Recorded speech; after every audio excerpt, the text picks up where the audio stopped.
All right.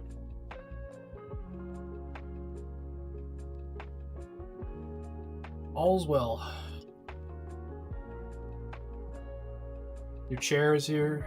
It's all good.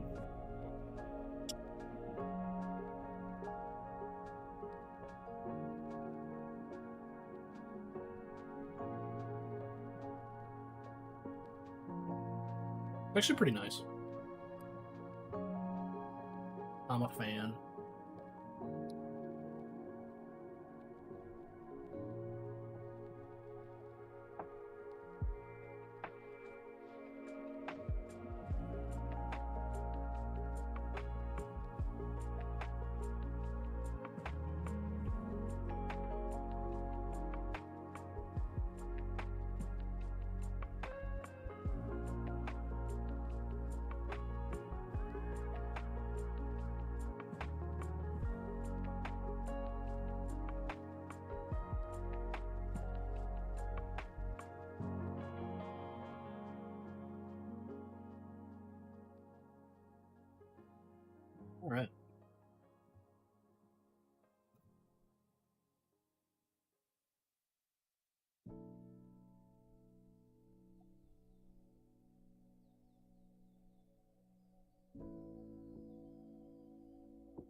It seems pretty consistently like I can go live between 10 and 11. Don't have to wait until 11, which is good. It's overall a good thing.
Hello, hello.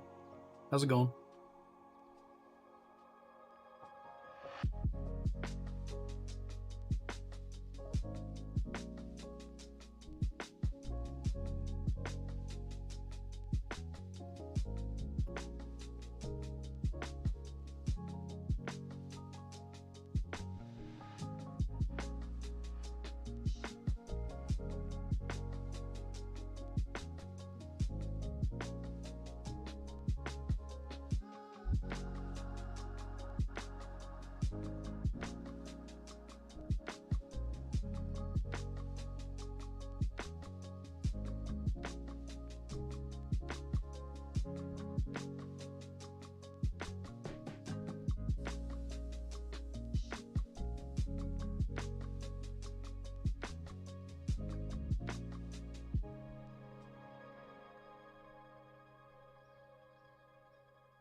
How's your Wednesday night going?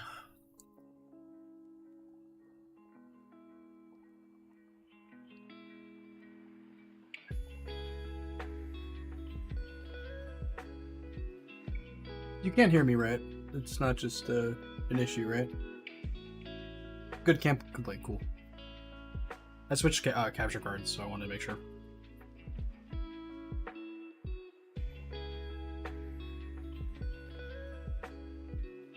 Glad you're having a good evening. Mine's going pretty well. Took a walk.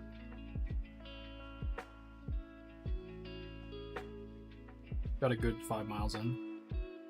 Feeling pretty good about that one. Trying to get back into it for spring, you know?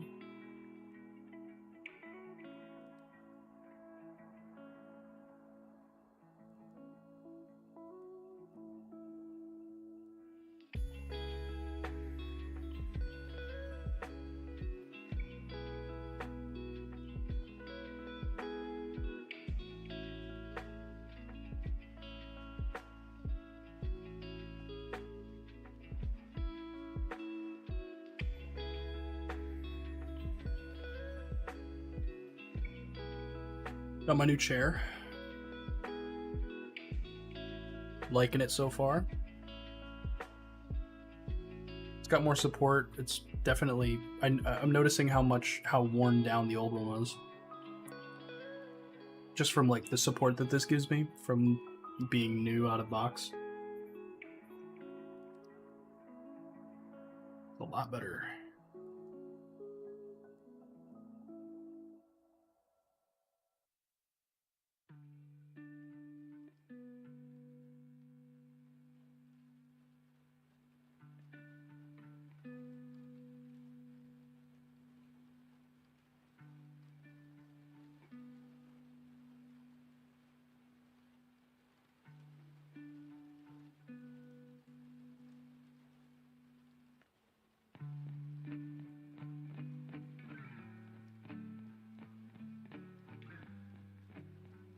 Gotta be comfy, exactly.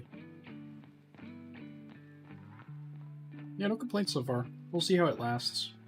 It's kind of like the big test for it, you know what I mean? Am I gonna be just as comfy in a year, or am I gonna have to buy a new chair?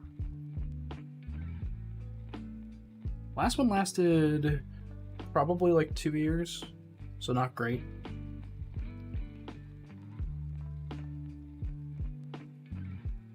This one's slightly more expensive.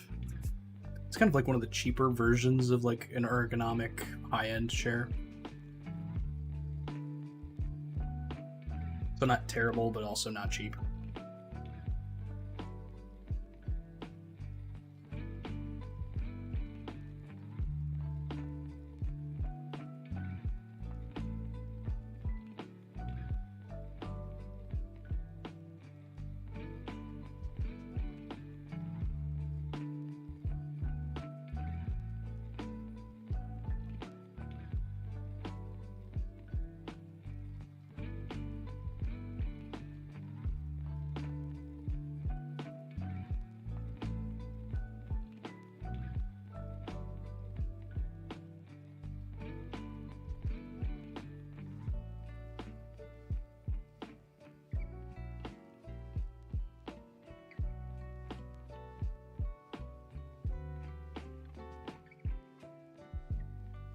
Huh.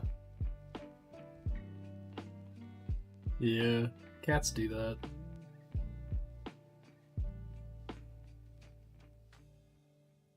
Cats will ruin stuff. Don't see this chair being ruined by any cat issues though. Luckily.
Just making shapes up as I go. Yeah, pretty much. I mean, I'm just trying to fill it in an interesting way, I guess.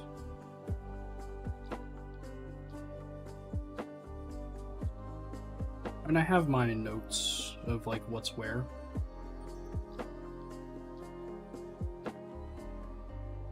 I know what's supposed to be what, but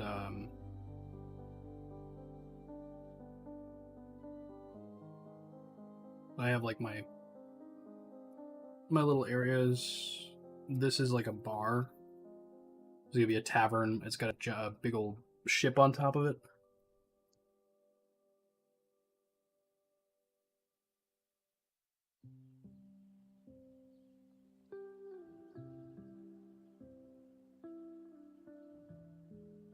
There's kind of a method to it, but not much.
I'm also working on a couple of the locations specifically.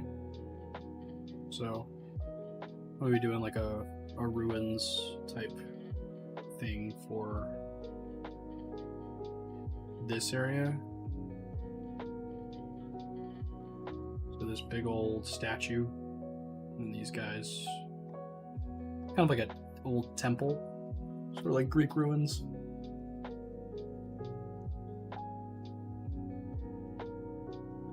You work on city maps, but you hate them? Yeah, no. They're tough. The hard part is that whenever you watch somebody do it, or you look at them, it's like you think they're easy until you start getting into it and you realize how long it takes, how shapes sort of don't always work together. It's a lot of work. It's a lot of work of like planning and then execution and consistency with like your shapes and your designs. And then you get into like the real world arguments of like plumbing and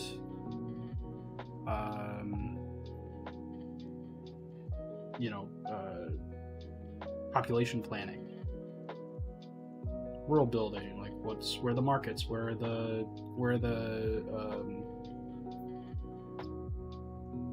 everything crafted, where do people stay from out of town, what's the military presence, what's the government.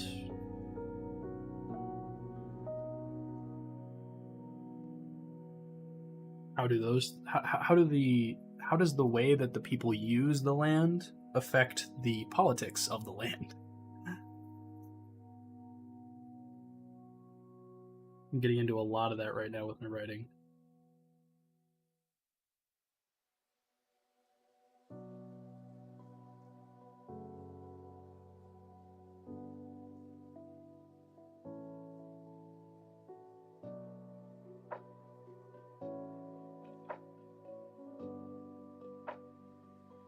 Yeah, it's a pain.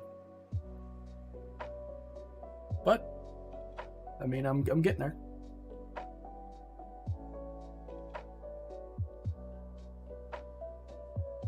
I want to get this done quickly, as quick as I can. This map in particular, so that I can put it out on Patreon. Have sort of a hub or like a reference for every time that I do a new piece. I can always like circle it.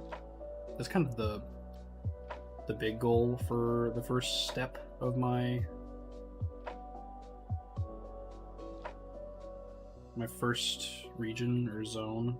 Is I want to get the maps done. I want to get the designs done so that everybody knows where things are, and I can put things, when I do future artworks or writing, I can just kind of circle things on the map and be like, oh, actually that's right there.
That's fun.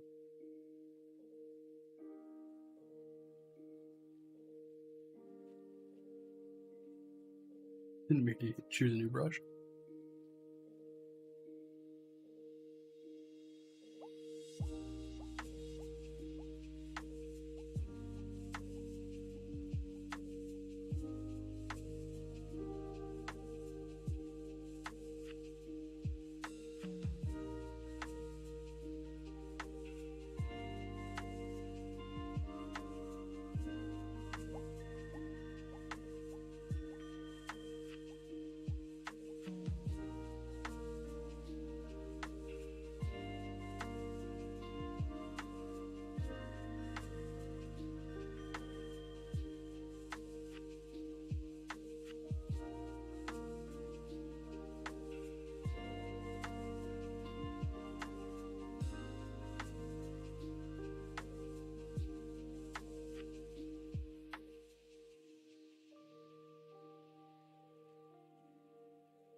Nobody's on streets, so it won't be lonely. Thank you. Thanks, Minutes. How you doing?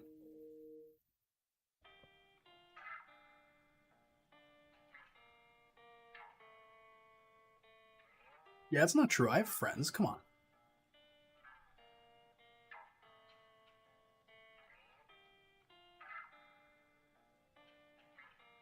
Holy crap. That was weird.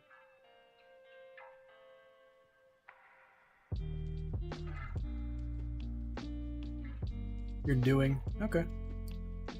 I feel you.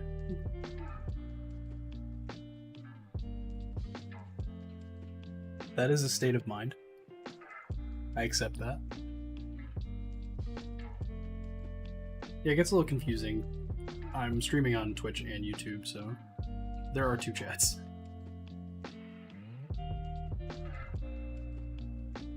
But they both show up on screen, so that's kind of a way to communicate, I guess.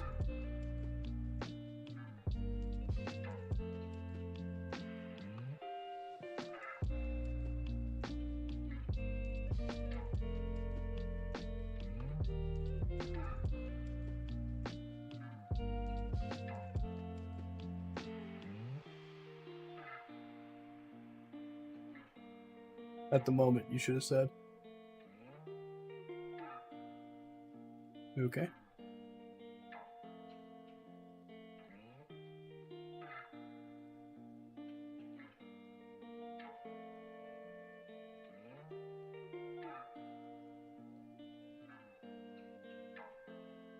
Which is kind of all over the place, isn't it? I just cannot choose a number.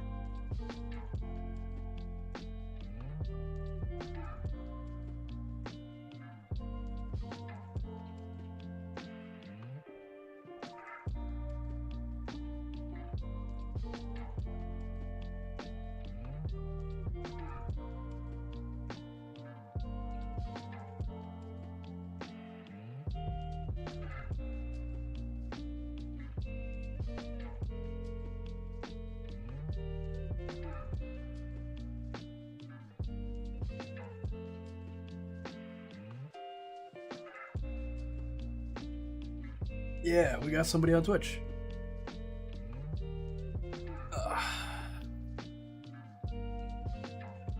It is so nice to adjust in my chair and not have it scream at me.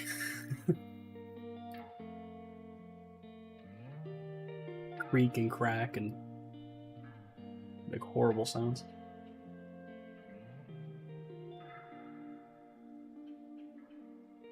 Yeah, it shows the platform that you're chatting on on the screen chat. It's part of the restream feature set, I think. Kind of cool.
dying to Anastasia. Who's Anastasia? Besides the lost Romanov princess. I assume that's an enemy in a video game?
Elden Ring NPC Invader. Oh, I remember her. She's got the big knife, doesn't she? I remember somebody named Anastasia, now that I think about it. There were a couple of invaders that I'm thinking of.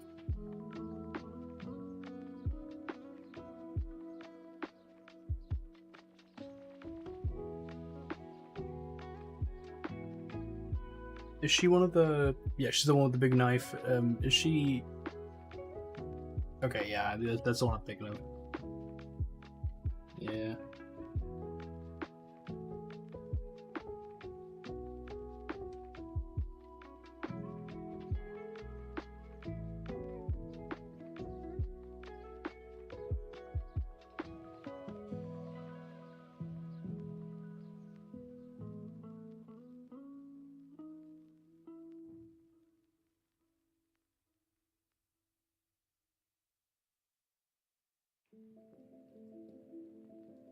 The only two NPC fights that I remember having difficulty with, like specifically, are the guy in Round Table Hold. Took me forever.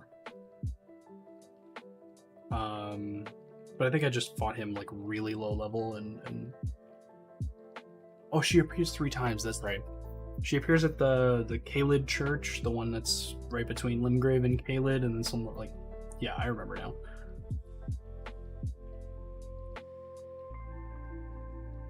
But the two that I had issue with were that guy, the dude with the scythe in Round Table Hold. He was annoying.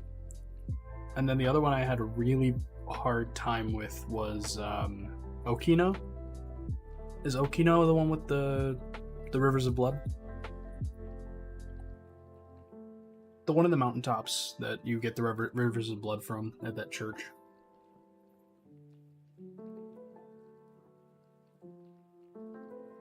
He just had nuts combos.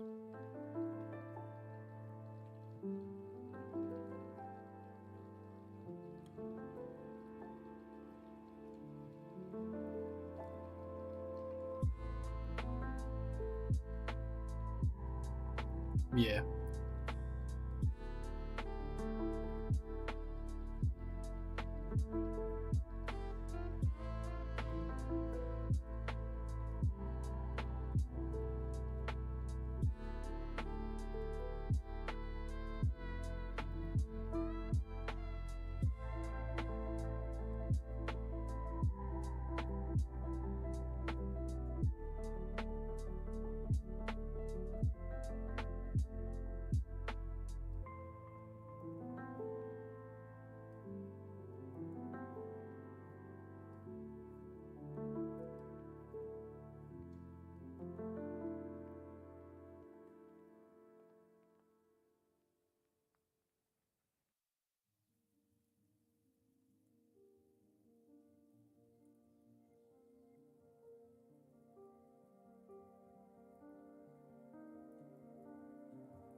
He uses rivers and wakizashi. I don't know what that is. I just remember Rivers of Blood was annoying to fight against.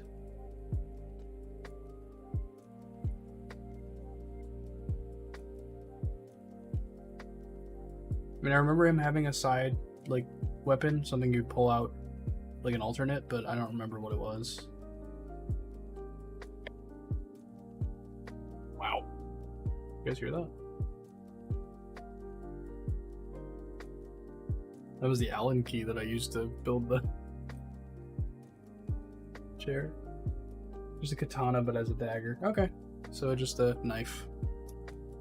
Makes sense.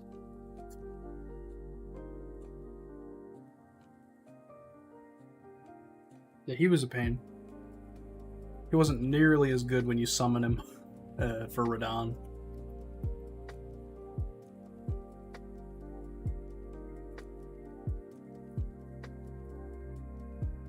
Ugh. I'm sure that chat's gonna make me fight Radahn on my own when I do the replay at the end of the Elden Ring saga. Or you guys are gonna be annoying about that.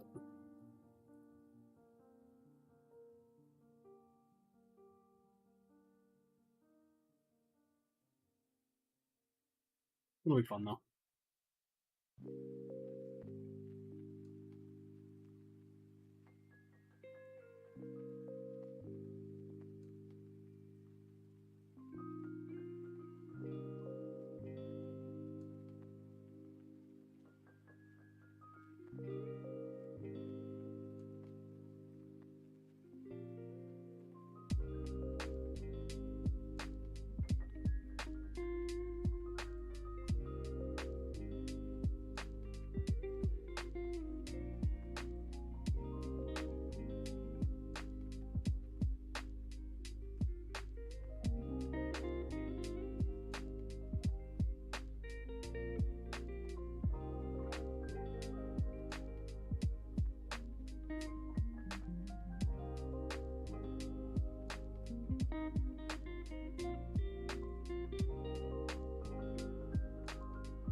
I hate ranged enemies as well.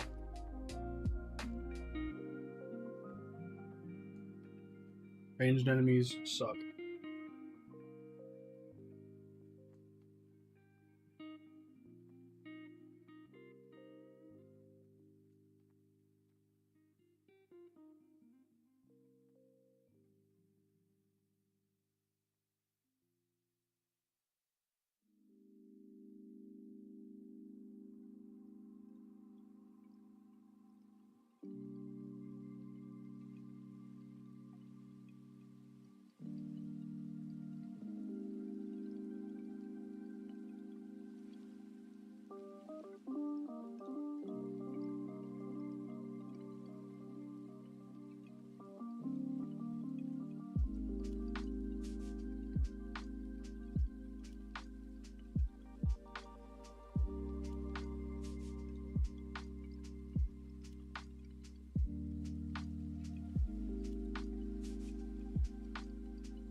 How hard was my fight with Millennia? Um, It took me like 20 tries, I'd say. It was hard. Like I faced a lot of the problems that everybody else kind of faced with her. But to be honest, I thought Placidusax was harder. I thought that the Dragon Lord was much harder, to be honest. Just because he would... The amount of distance you had to cover in that fight was nuts. And he'd run away, and he'd vanish, and he'd show up again and do like the infinite laser bullshit. The Dragon Lord was harder in my opinion, but Melania was like, when she did the waterfowl dance, you basically just hoped and prayed. But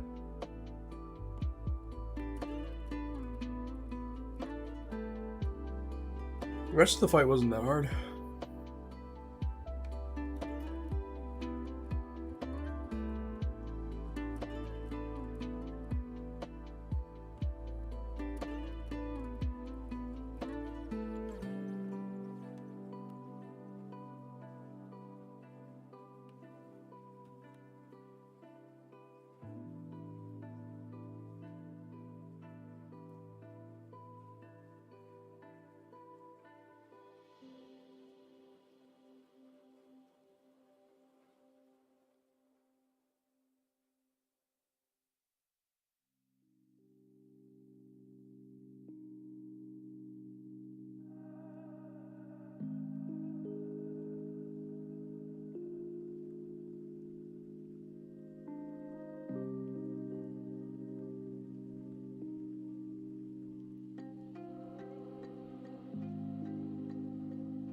When you do PvP, dodging waterfowl gets easy. I mean, maybe most of it, but not all of it. Dodging waterfowl is not easy.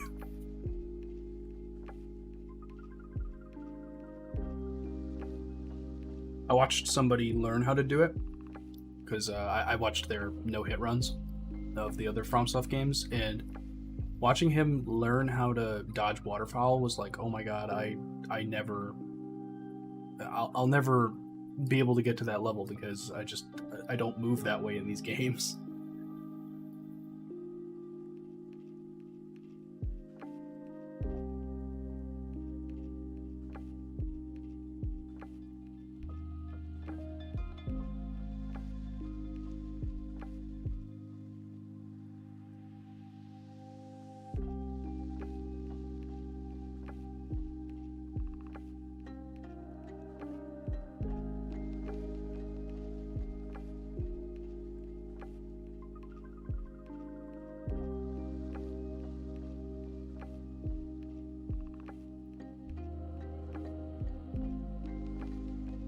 In terms of like ultimate or like, you know, huge attacks, I think that Placidusax's lasers are scarier. Just because he moves them so fast and like they do a lot of damage for just one little touch. You know what I mean? And you have to roll it perfectly.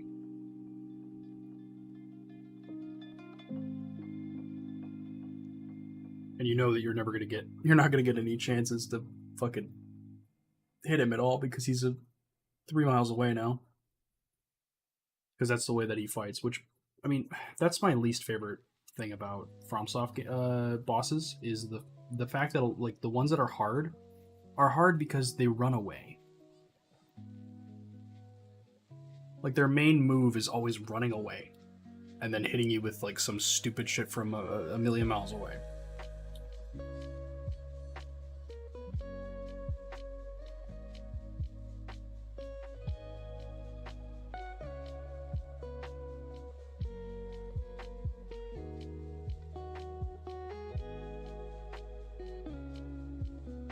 Melania was like a breath of fresh air from that. Alright. Thanks for stopping by. Hope you have a good night. Sleep well. But like, Melania was a different beast entirely from like the running away thing, because she was just relentless aggression for the most part. which made it hard for a lot of like traditional FromSoft players, I think, for their like where they're like, oh shit, okay, this is not paced the way that I'm used to it.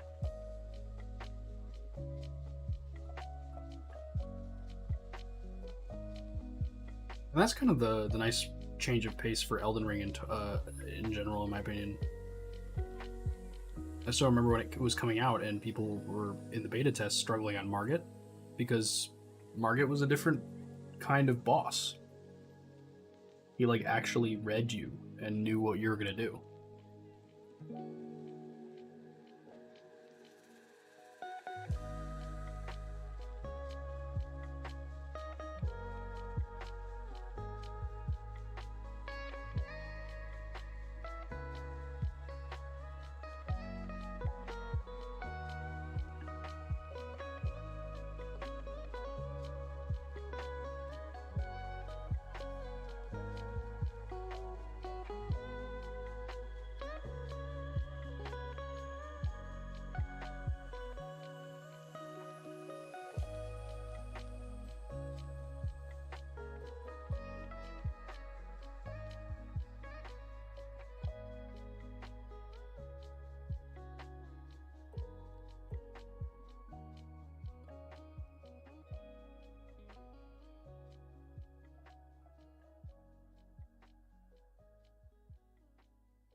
All right, minutes.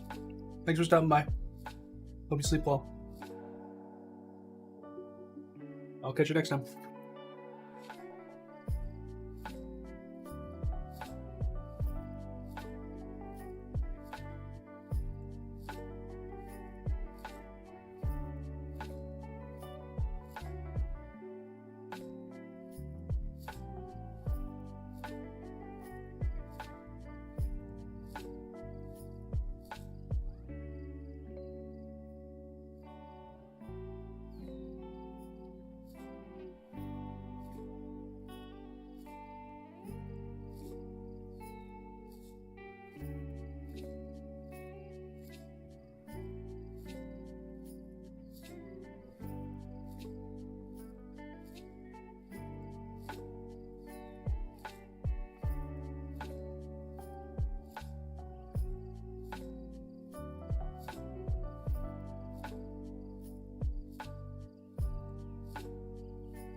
Hey, what's up, Ashton? I'm doing well. Just back at it. Got my chair. Feeling good.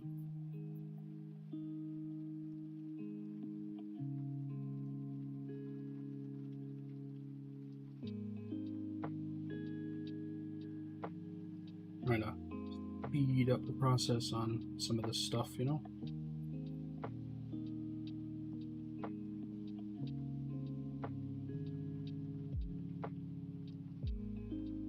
I kind of want to see how much I can get done today.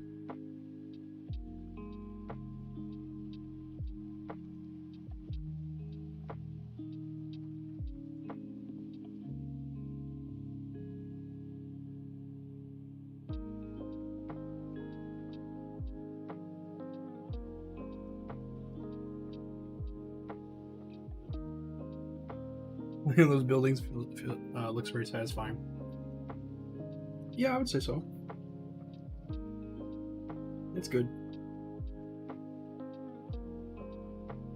It's satisfying to a point. I mean, when you've done a lot of them, it kind of tends to add up. But it is fun.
Has it gone from relaxing to tedious? It kind of balances a little bit. There are tedious points for sure. I won't complain. It's pretty chill.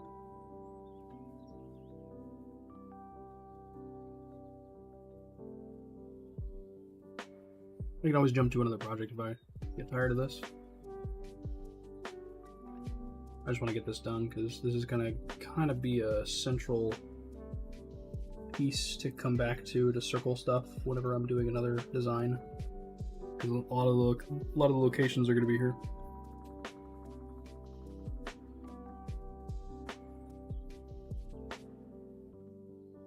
This is a big city in my first zone.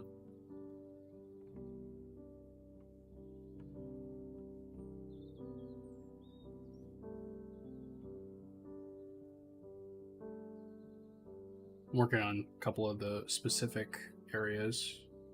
So like that's one of the... I'm trying to work on the statue that is here. So like this whole area is like a temple. And so I'm going to be doing like bird's eye view.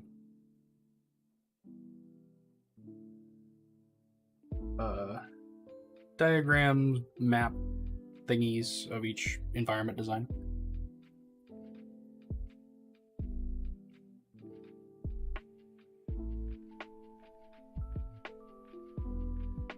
I have some lore stuff, yeah. I mean, like, I've been writing it while I go, so a lot of it's still in progress, obviously. But essentially, this whole area, this whole region, my zone, is called it's called the Wizard's Shelf.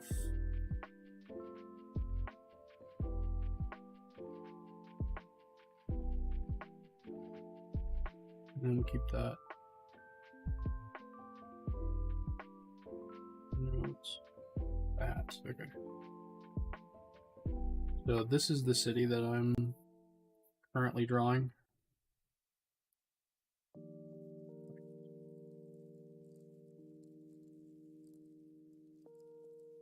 This city here is the one I'm drawing.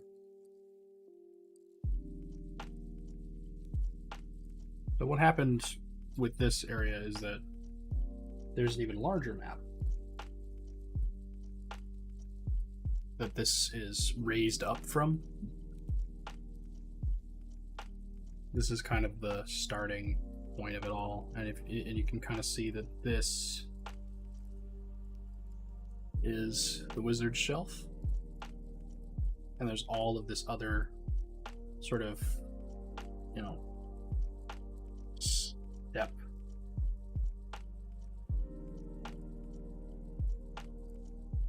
Like a world of stairs, basically.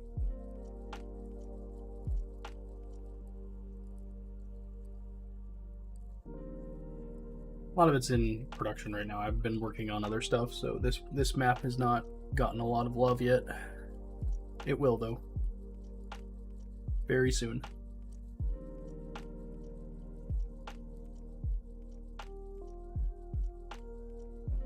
And then I have a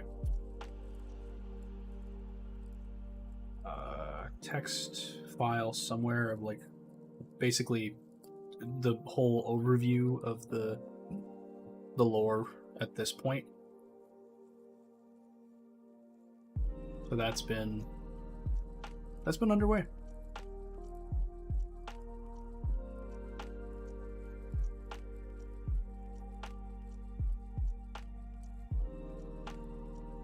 The plan is to do a lot of work for this project on stream and get people involved in the story and even some of the development in the story.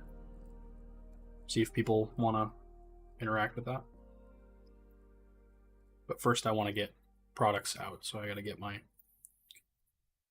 first module, which will be this zone and all of these locations and stuff like that.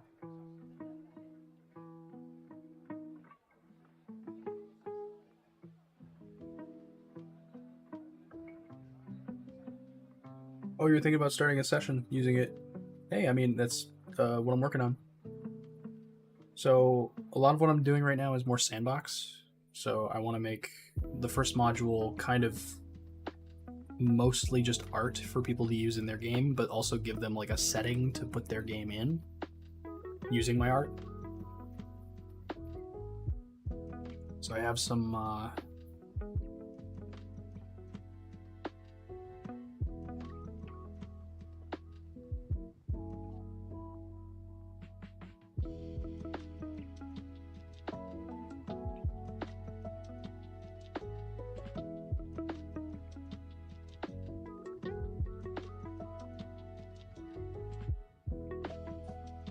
reading up an SD isn't always the fastest, unfortunately. That's one of the pieces. It's not what I'm looking for though.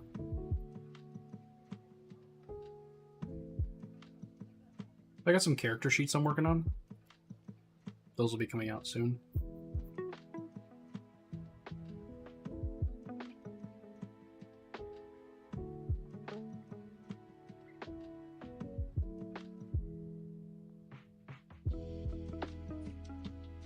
There's that, and there's him.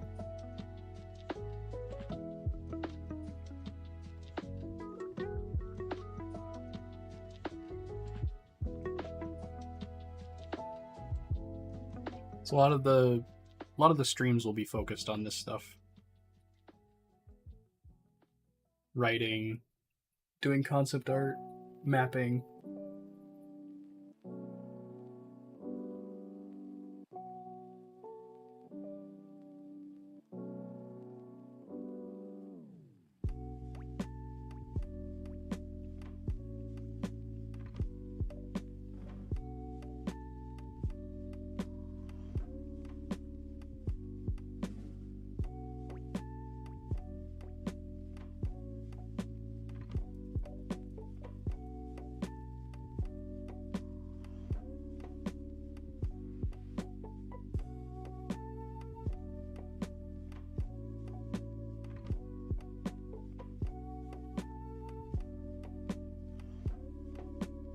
I want to sell it on Etsy as well.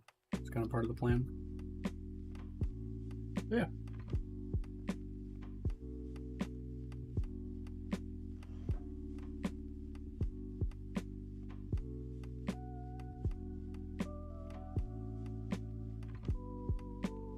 Oh, shoot. Okay. That sucks. Sorry about that. I've been wondering why. So this capture card that I'm running right now, did you get better quality on the streams like yesterday and the day before? Because I'm wondering if it's this capture card. I switched capture cards today because I have two of them, but the one I'm using right now is locked at 4K, and at 4K it only does 30 frames per second, which is not ideal because I'm streaming at 60. So I switched the other one because I prefer 60 FPS to higher resolution.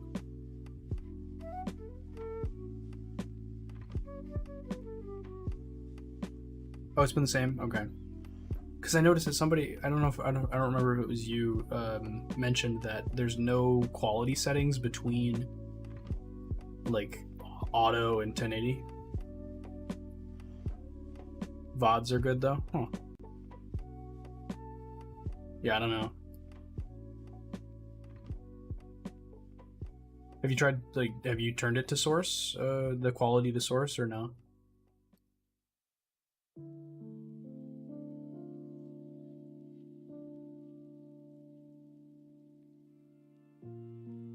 Because that'll usually fix it.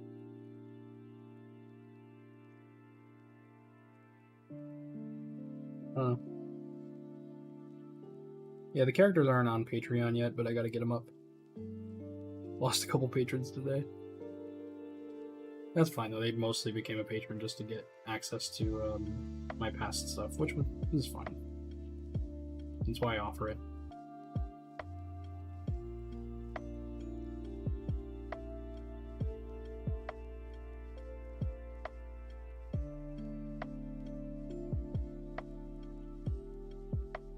Oh.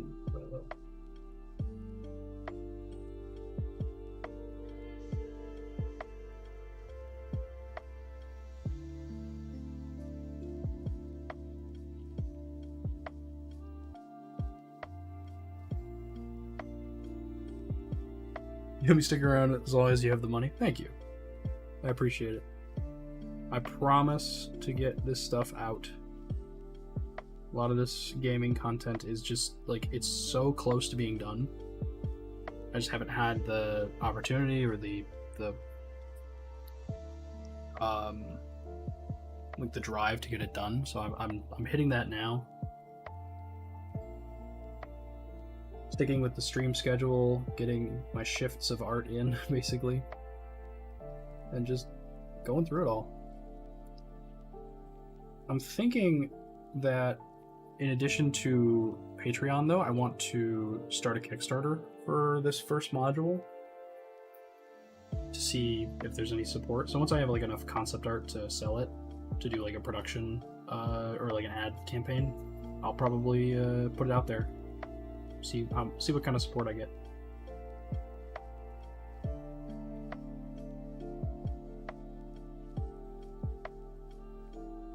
But the patrons will get everything as it comes out.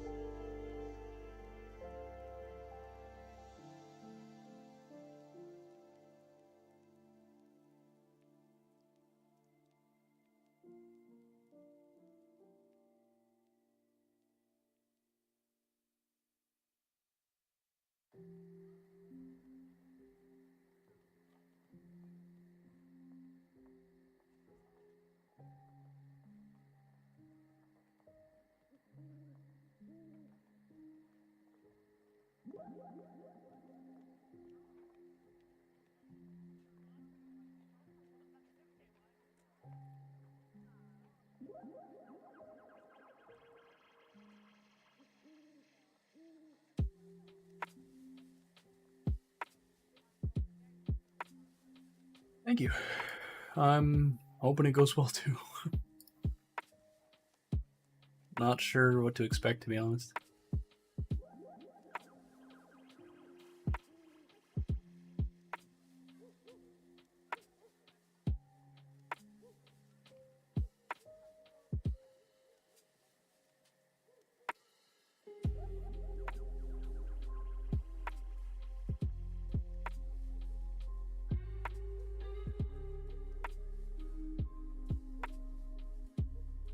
I plan on doing a lot more city maps. I plan on doing a lot of characters and like enemies and stuff, and doing like a atlas / encyclopedia of my world.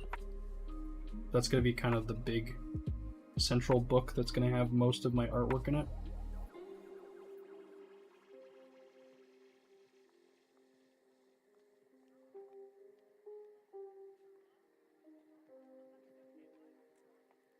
And eventually, if this ever takes off, I will look into hiring people and actually making a video game, because that is where I want to go. I want to make my world into like a MMO or a RPG of some kind.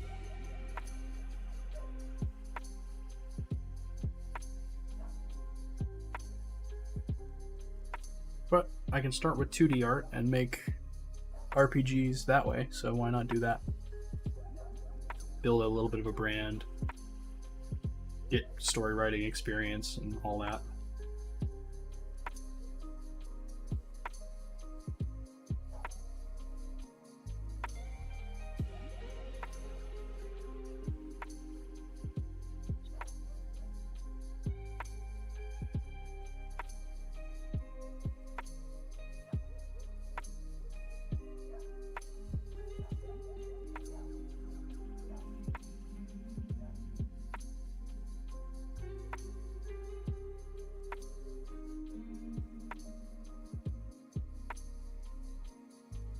None of these shapes make any sense. Look at those.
Am I filling in the whole city with buildings? Not the whole thing. There'll be parks and stuff. I mean, I've already put in a couple.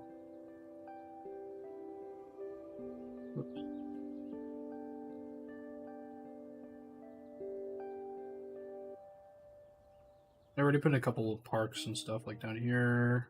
This area is all like ruins and stuff. This area is going to be a very, like, so this area is going to be like the richer side of town, like the upper class, so like the nobles kind of. So they're going to have the bigger like manor houses, and like the grounds are going to be like this whole area. So there's like a gate here, path through the trees, and there's going to be like trees everywhere.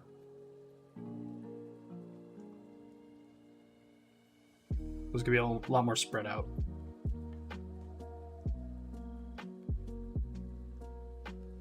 But yeah, so yeah, these are the ancient ruins, and then we've got lower residential. That's gonna be kind of like middle sort of housing, just people.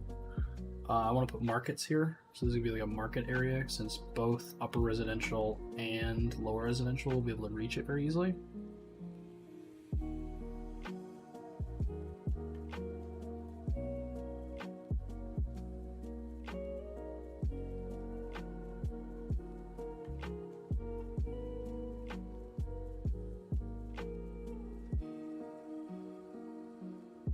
Then again, it might make sense for markets to be down here. It might make sense for like these to be the markets because they're right next to the docks. You know?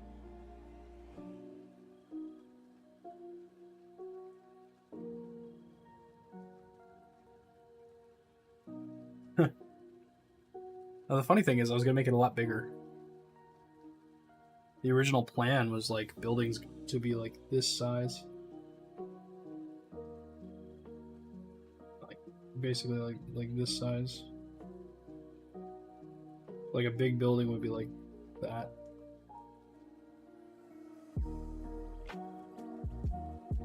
And just make it like, I don't know, like 4 or 5 miles across.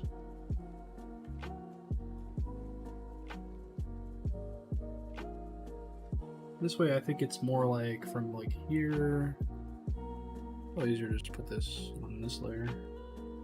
From like here to here is probably 1 mile. Yeah, maybe a little further. Maybe like there.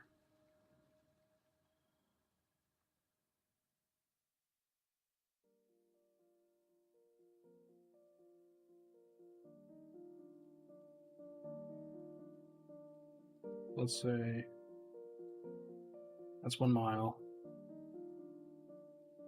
Maybe about 2. It's about 2 long. If you go from this wall to this wall.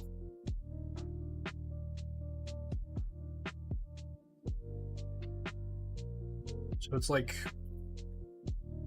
close to 4 square miles.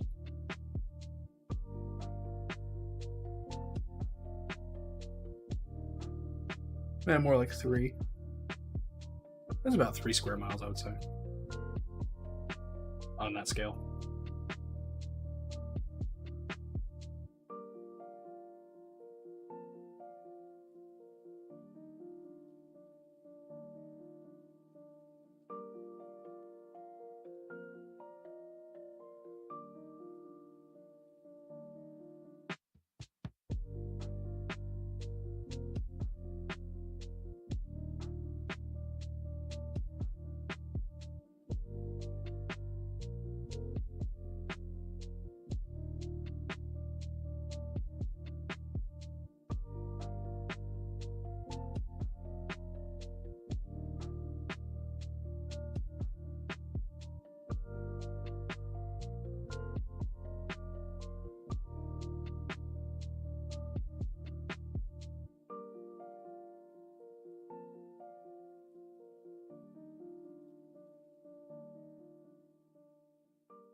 Oh, you like the planning? Yeah. I try to do a little bit at least. But the big planning is going to be like sewers and stuff. But I have a drain right here that I've already put in. So like the big planning will be when I have like the sewer lines. So there's gonna be like a big sewer connection like here, and they're all just gonna run out to the water. But try and run under as many of the houses and buildings as possible.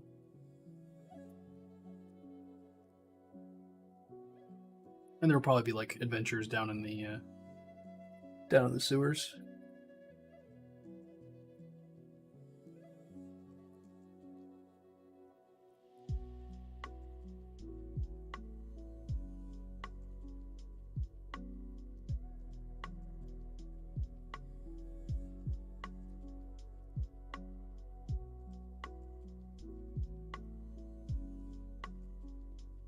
Oh, there'll be sections of both, I think. Both, like, sort of the hideout type sewer areas, and I'm thinking about monsters too, because, I mean, one of the big storylines is the fact that, like, there are massive tunnel networks that go inside of these cliffs. And, so, like, there's an ancient history of, essentially goblins. They're gonna have, like, a different official like language name, but they're mostly just goblins. They're the ones that have constructed a lot of the tunnels and inner workings of like there's like a bunch of machines underground. It's kind of hard to explain, but essentially the story starts with you guys, like players, basically coming in on an airship to here and then making the journey to Fiblar. And when you get to Fiblar, you're looking for work. So the whole point is that you're basically new hirees for this project. That is, they're constructing a new stair because this one's sealed. So there hasn't been anybody that's gone up the staircase in like 100 or 200 years. And they wanna get back in touch with Earhaven, the High Tower, you know, the whole upper shelf. Because airships are not enough to transport goods. And also there's kind of like it's hard to depict on this map, but like there's a storm here that kind of cuts off a lot of the travel. And there's like flying beasts that eat ships and whatnot, sort of kraken-like.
My airships are sort of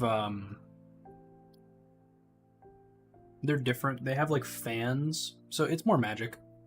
But I do have a lot of steampunky themes, especially with like the goblins and all that. But that's mostly underground right now. Like underground is where a lot of the machinery has been pumping. Like so, there's a lot of steam that like sort of holds up certain areas. But basically, the airships that I want to make, I haven't really done a lot of the designs yet. But they're essentially like regular ships.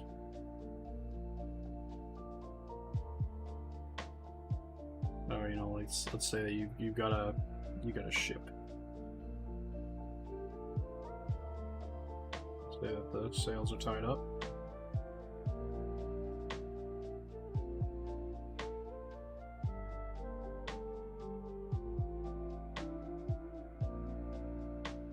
The ship. It's just like the one that would sail on water. Which is the way that a lot of people depict airships as well. It's kind of like that. But then they'll essentially do a blimp sort of thing where they'll have like a dirigible style propulsion, which I'm not about that. Kind of interesting, but I'm not all that interested in that. What I like more is I'm gonna get rid of the sail and we'll keep the mast just to show that it's there. But so I want to have like a mechanism that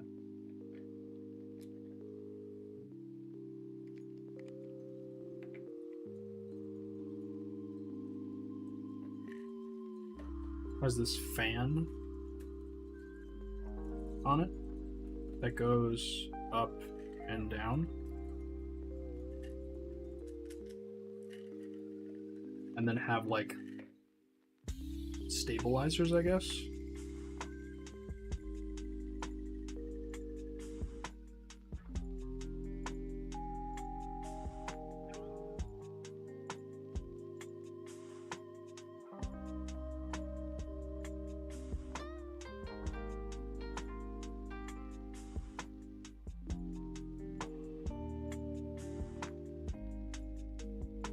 You know, it's kind of like a fan, like a traditional fan.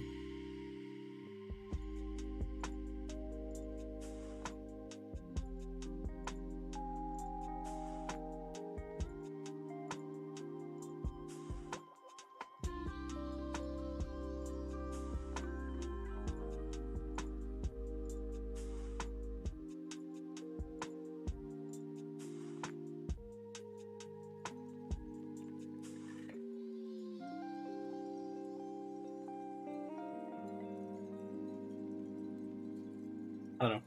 I've got like tons of ideas for stuff. I just haven't concepted it out yet.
This chair is so goddamn comfy.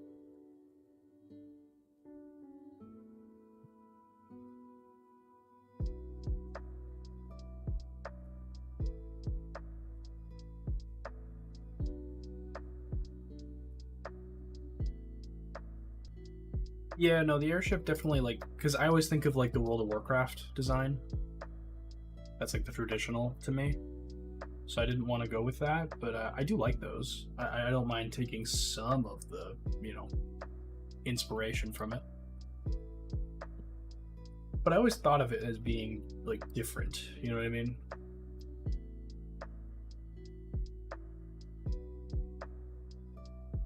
Yeah, no, I'm very happy with this chair.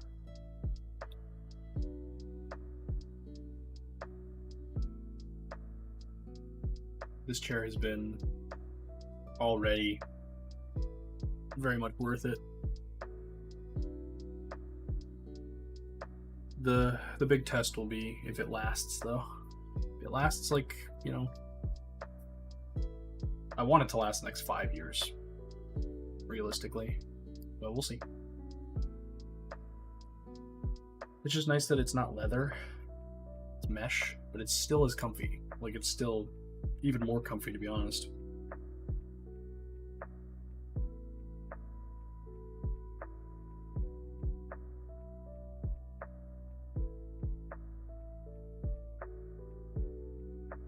Be a lot more intricate and impressive, I think. Yeah, maybe. I mean, I'm the kind of person that when I think of a class of, or like an object like that, right, I instantly start to think about the different versions and then cultures, and then like, because like you think about it, like, what do Chinese ships look like? What do all of the different European ships? And then there's like size classes of each like ship that's existed. So then I, there's opportunities there where it's like, oh wow, what if there's like an air barge, right?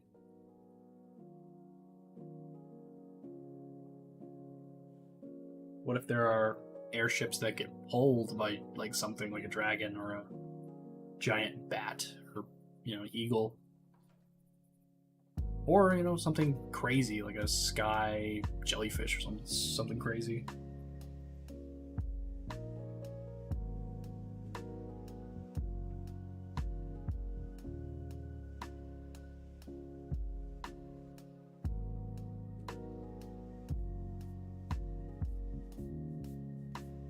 I'm excited to get more like consistent on the streaming part side of things, and just start to really dive into a lot of these ideas, get more concept art done, get more work done on this game, because I'm so tired of not doing anything.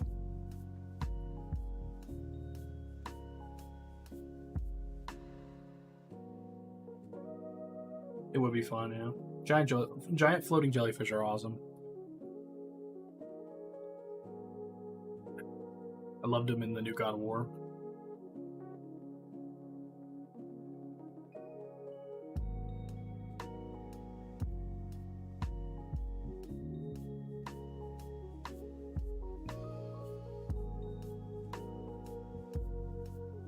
But yeah, a lot of what I'm doing is obviously just maps, environment designs, item designs, and characters. Gotta get going on that.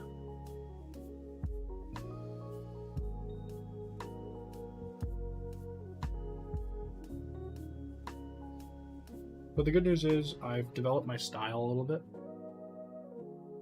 So I know what I'm doing now. More so than in past years.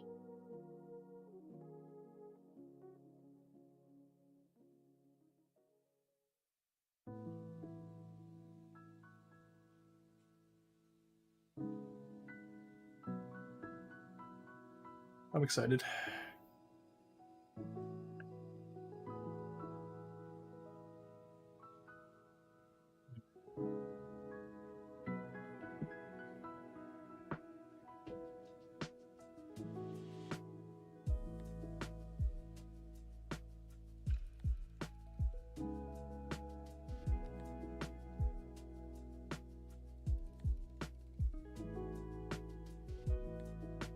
Welcome back, welcome back. We're just chilling, talking about airships and whatnot. This is my design. It's a giant fan on the back that goes up and down to propel it forward. And then like stabilizing fans on the sides, because they're kind of the method of transportation between here and here. But it's hazardous because there's a giant storm here where there's a bunch of beasts. Sky beasts.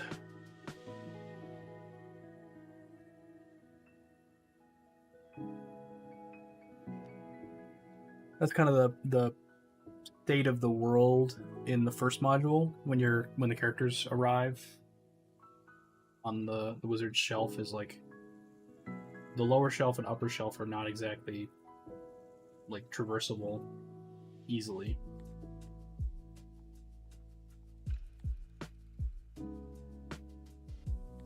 So there's kind of like a choice for the players, I think, I want to make, where it's like you can either choose to brave the skies, or you can go through the goblin tunnels.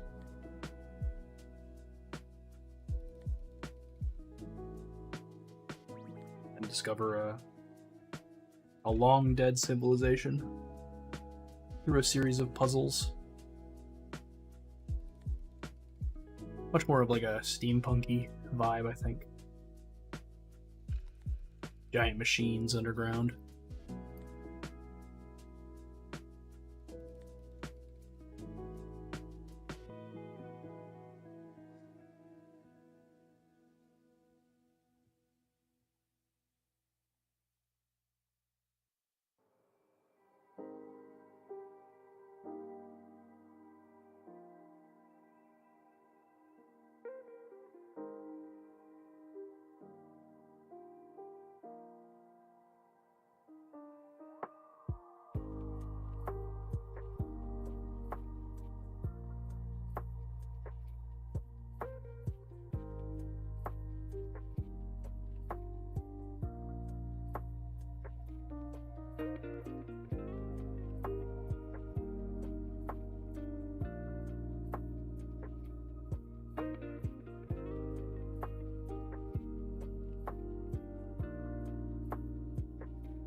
Probably gonna have like a adventure scenario in Fiblar that's got like some sort of goblin contraption that's messing with the sewer system. I think that'd be kind of fun. I also have some smaller ones where it's like a group of thieves are squatting in the prince's sort of summer home, I guess. And he comes back to throw a party. So the group of thieves, which is, you know, obviously the players, they have to pose as works like waitstaff for his party. You know, the help, basically, in order to not get caught. But then somebody dies, and it becomes a murder mystery.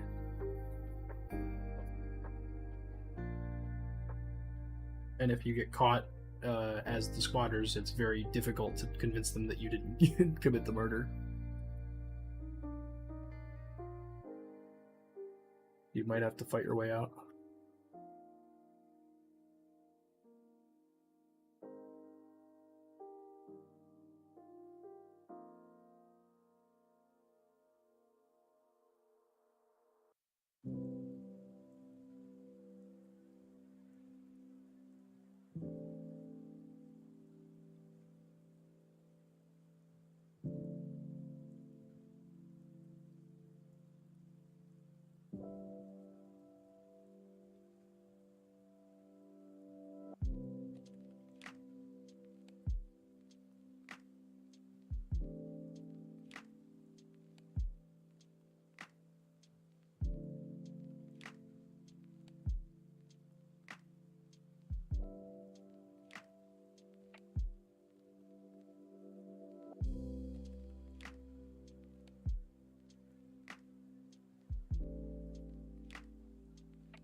Would I personally try and take the goblin tunnels or risk the sky? I don't know. Probably the goblin tunnels. I have a weird thing about the sky or open ocean. It's like things that are just massive and like, you know, sensory overload, you know what I mean? Like really big wide open spaces kind of freak me out. Like I don't like when I'm like walking in an area that has few trees, like a big open area, and there's a plane that goes pretty low over me. I don't like that. That kind of freaks me out. So I think I'd probably go under.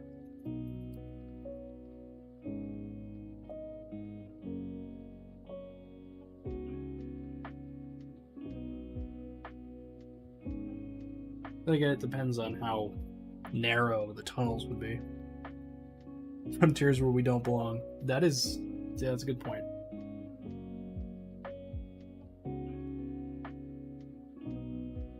It's like a natural instinct of mine to just not be comfortable in those scenarios. But that's part of the human existence. Beating our nature. Overcoming it. But yeah, I mean, it would really depend on how narrow those tunnels are as well, because I don't like that either. I am a big human. I don't fit in small spaces.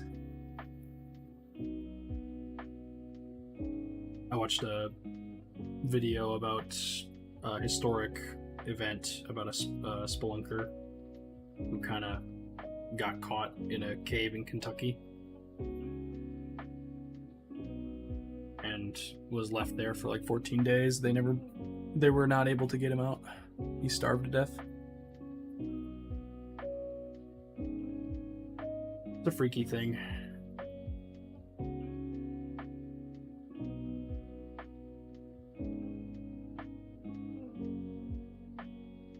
Some of the areas that he squeezed through were just like insane.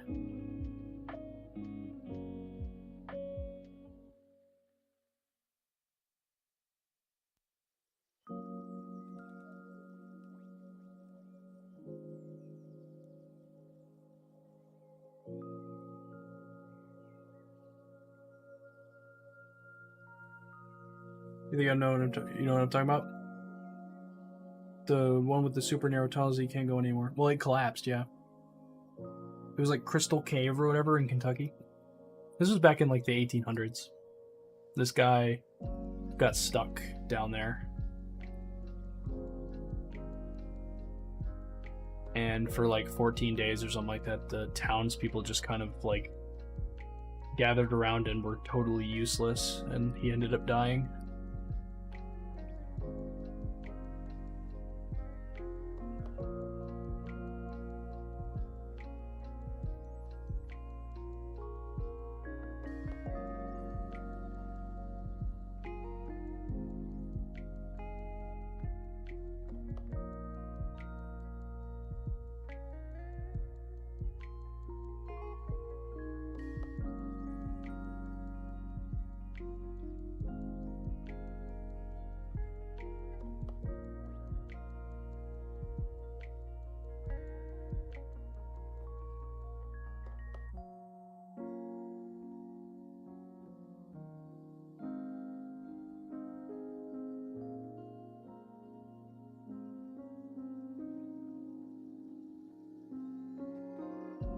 You're definitely thinking of something else? Okay. I wonder what his name was.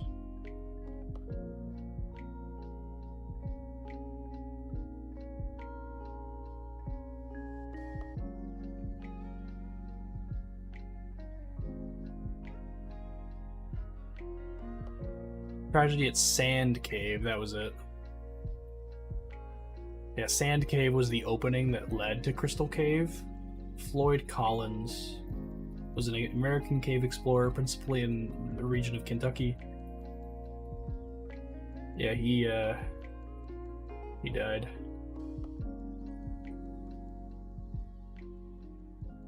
Because he wanted to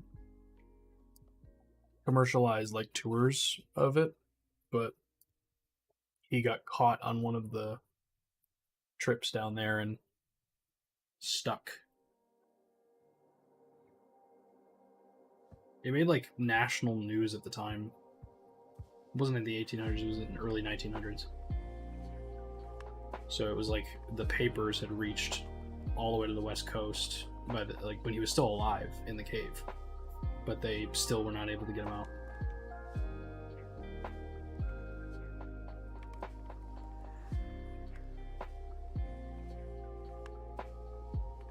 That whole thing just freaked me out. I don't know. Like hearing how small the space was where he had like crawled through. I was like, it gave me the shivers.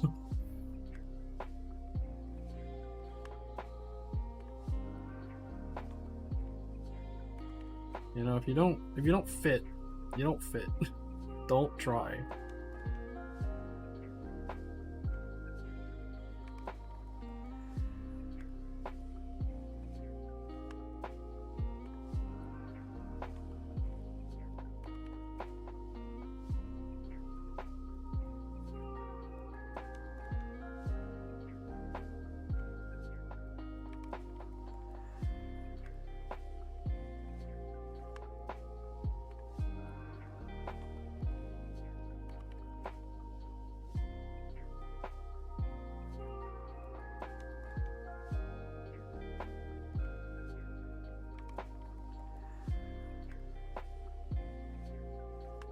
More recent one. Cave system, you basically just shimmy your way through, squeezed with rock all around you. Ugh. Upside down sometimes, yep. Dude got stuck at the waist upside down. Oh. Or his thighs. That sucks. The guy on the Kentucky guy was on his back, horizontal. So there was a tunnel where you had to go straight down and then you'd go like horizontal, so it was like an L turn. And he got stuck there. Oh, thanks, Vigilante. Have a good one. I hope work is not too busy.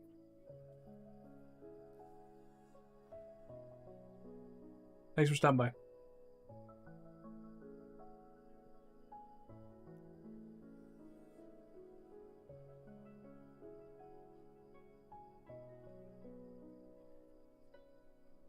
Yeah, just that whole thing. Like, I don't understand people who feel the need to go down in caves like that.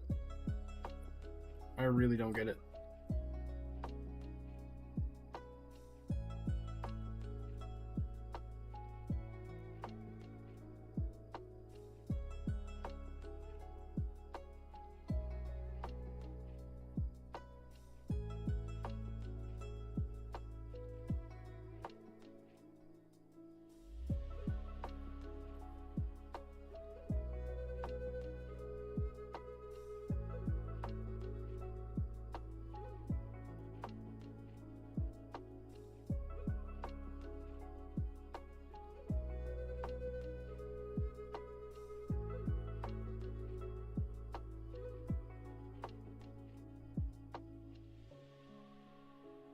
You're gonna look this up.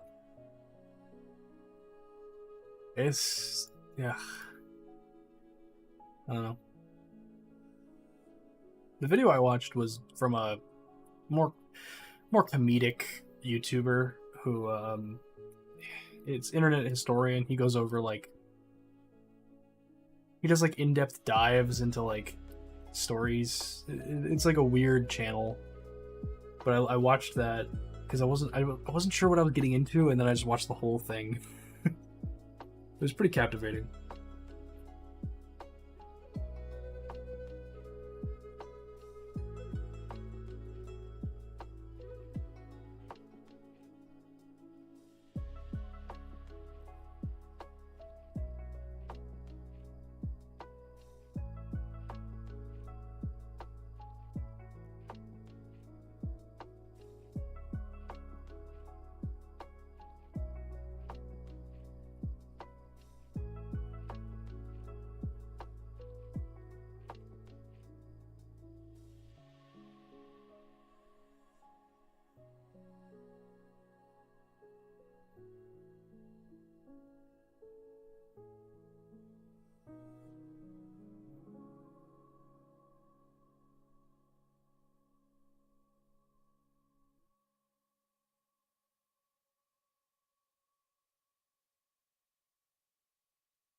Definitely a different one, yeah.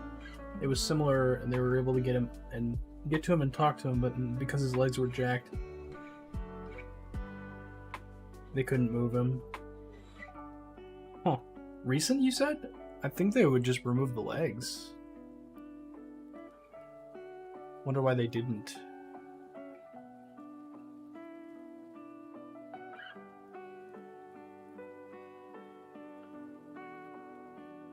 From how you feel. Yeah. 127 hours, yeah. I guess those people never saw that movie.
The pain would have sent him into shock and killed him. Huh. I feel like that's speculation enough to like, because he's gonna die anyway. You know, it's enough to take a chance on it.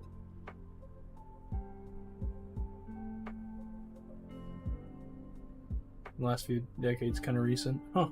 Interesting. Yeah, I mean, I understand people who like are all about the outdoors and all about the, you know, you can't tell me what I can't do, all that shit. You know, extremists. People who, or not extremists, but like people who just, you know, thrill seekers essentially.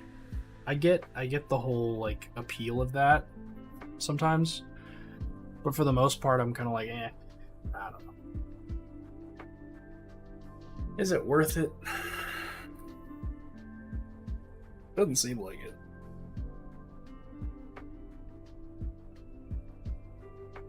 Like there's that nut job that does free climbs. I forget what his name is. He does like legit mountain free climbing. And I'm like, why?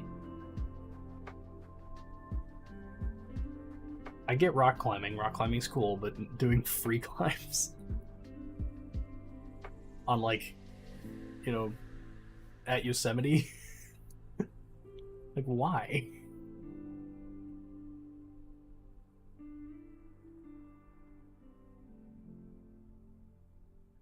It's just that much better if you're more likely to die? I don't know.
Hello, hello. How you doing, Dubweb?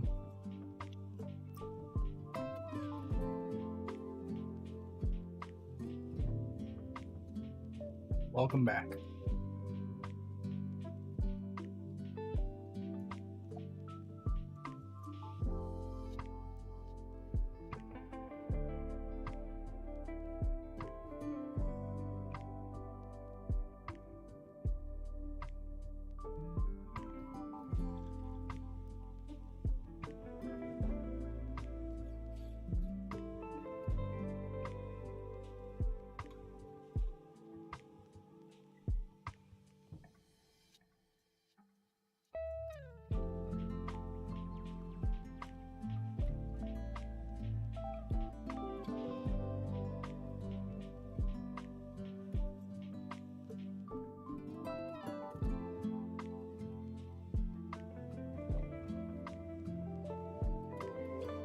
Doing good?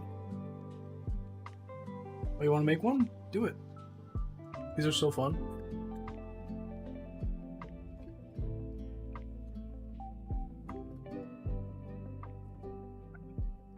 They get a little tedious, but super fun.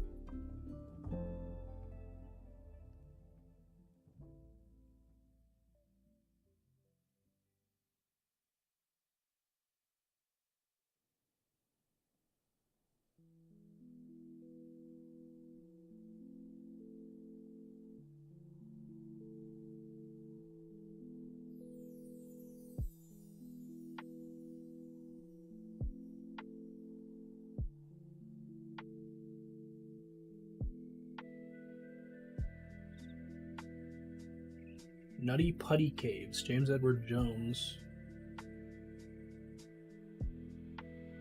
That you were pretty wrong about. Nutty Putty Caves, interesting.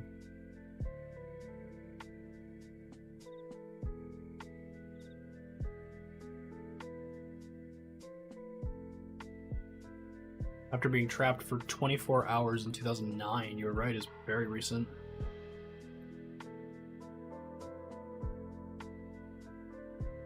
Huh.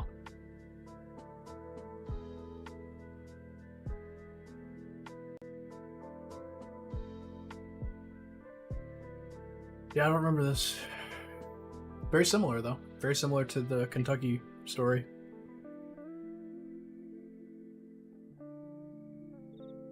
The only reason that the other guy survived for so long is because they were able to get to him, but it didn't matter. It's like they brought him food and stuff, but like it didn't matter because they couldn't move him because it was 1917.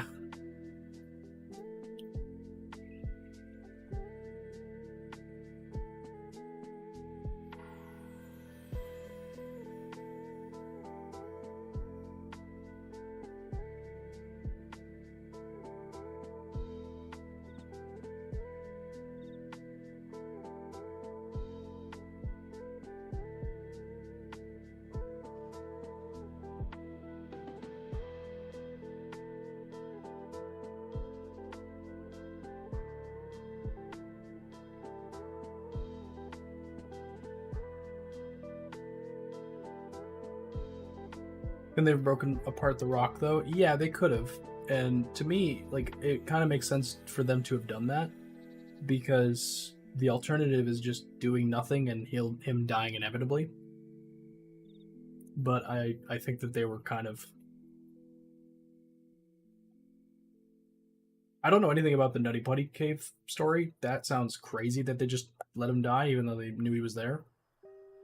Because it was 2009. We're talking about like 100 years difference. 100 years time, and we still couldn't save somebody from that situation. That's crazy.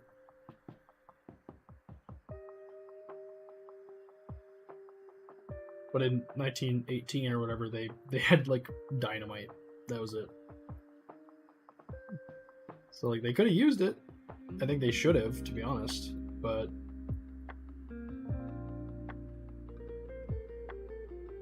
wasn't exactly safe for anybody.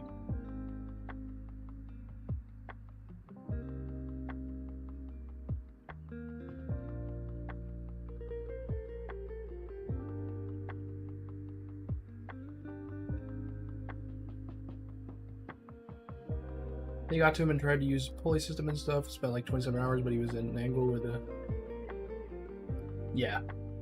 he was in an angle where he went into cardiac arrest. That makes sense that it was so quick. But like, yeah, it's just sad that we couldn't do anything. Yeah, dynamite next to a human is not a good idea. Might seem like it at first, but then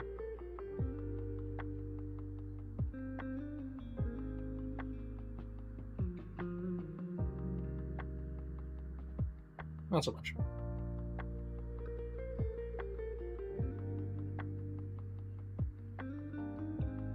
But I mean, at that point, you're risking killing him in order to, you know, try and save him from inevitable death. I think it's probably worth it. On that sad note, good night. Alright, man, good night. Have a good one. I hope you sleep well. Thank you for stopping by. Thank you for hanging out in the stream once more.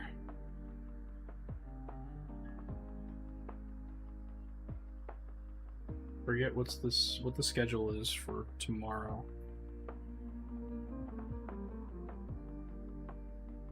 Thursday, it's just the normal afternoon stream.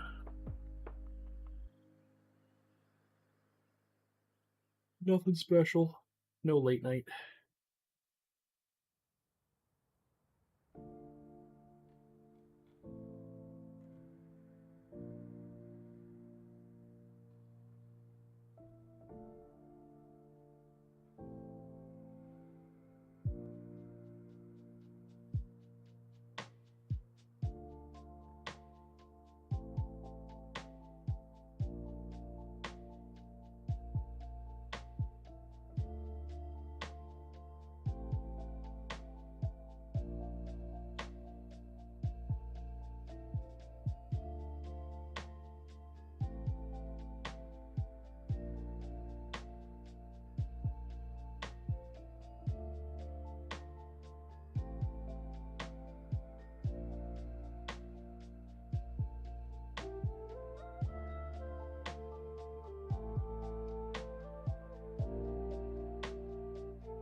Why is Blender so difficult?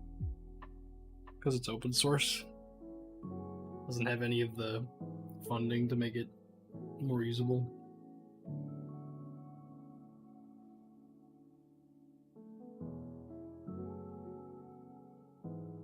What part of it's giving you trouble, though?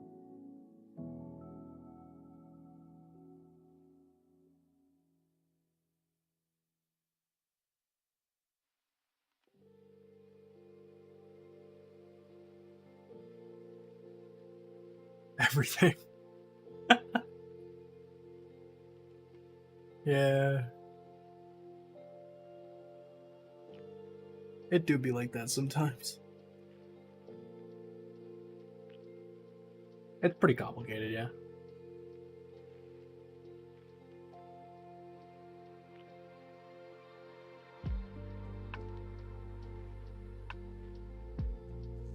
I have like the most basic understanding of the program, and that's all I really want, so I can use it for like gray boxing if I want to. That's kind of it. I can sculpt with it too, but sculpting in there is kind of... I don't like digital sculpting. Digital sculpting kind of sucks. Can't see what you're doing.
Used to sculpt stuff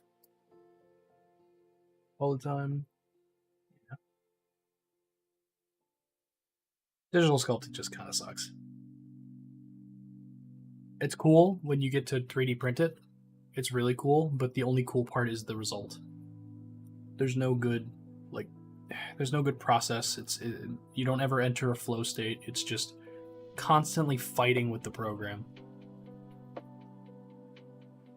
The only promising thing I've ever seen in development for like sculpting is VR or AR. Even augmented reality could help, but augmented reality is kind of weird. VR sculpting is like the one thing where I'm like, oh, okay, I can see what I'm doing. You know what I mean? If I wasn't prone to motion sickness, I'd be doing it, but currently I think VR is just motion sickness simulator at the moment.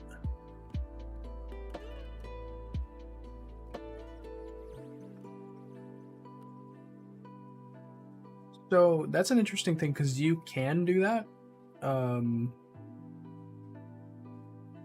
So like 3D cameras are a thing. I actually have one. It's attached to a Wacom device, but they're pretty decent. So that's an option. You get like a really good, like I noticed that sculpting with Sculpey, you can just buy it at like Blick or Michael's. It's actually pretty good stuff. Like it's basically just modeling clay. It's pretty good. And it reads well on a LiDAR camera because of the fact that it's really like white contrast. You sculpt it all the time, nice. It's cool stuff. But it's really good for 3D cameras because the dot projector reads the surface really well. Under good lighting, of course.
actually wanted to use Sculpey to do some city maps.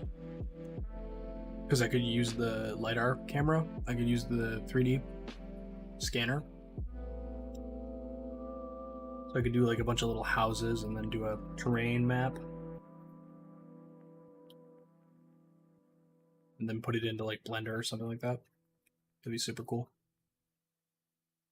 Gotta post your new map? Ooh. Oh, they liked it? That's awesome. Yeah, you gotta post that. I gotta see it.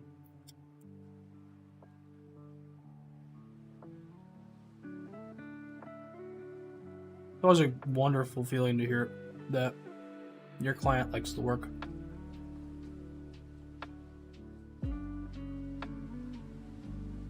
You wanted to do a diorama of a city for so long, but it's so much work. Yeah. There's a lot that goes into it, but it's super fun. Working in 3D, even if you're just painting, like even if you're just like doing designs like this, if you're using like a guide or something like that, working in 3D is so fun. Like using perspective, doing things that are like that have depth and form and volume. Oh, I love it.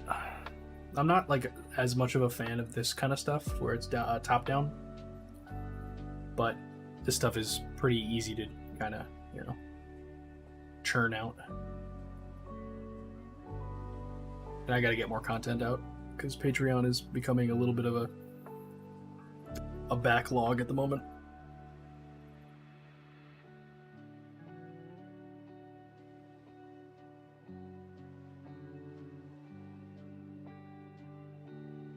But this will be out soon. And then I can work on the 3D location designs of this that are in this city. I have one of the bridge. Oh god. It's not a bush. I have one of the, oh my god. Hello? The bridge. And then I have one of like the prince's summer home and the palace. And I'm also thinking I'm gonna do my tavern down here. This tavern is kind of like a themed sort of pub / tavern. It's got a giant ship on it.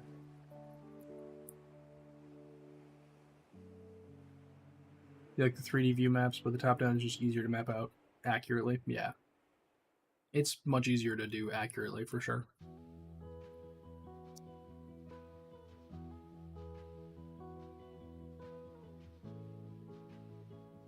No, I don't. Honestly, I don't know how people put out so much content either. I really don't. Like, content takes time to make, you know?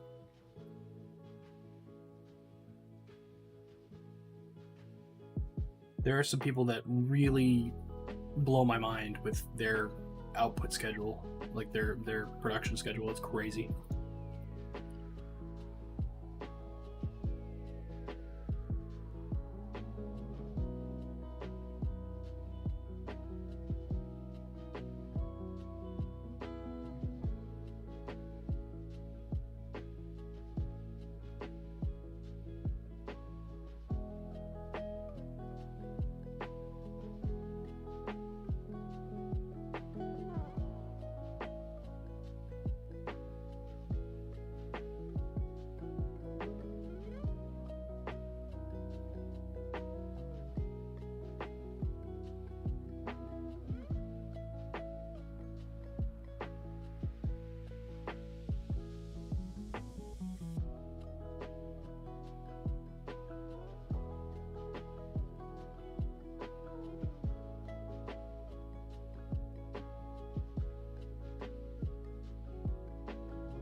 Seems sus, you say it's AI.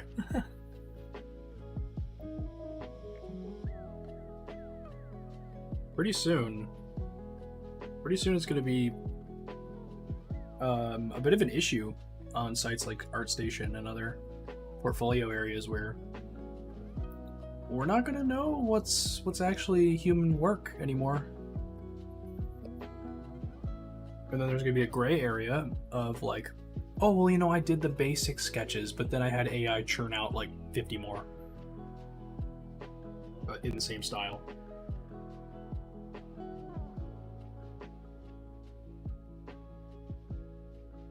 And then everyone's gonna be like, oh well, you're just, you know, behind the times. If you're not using AI, you're not working smart.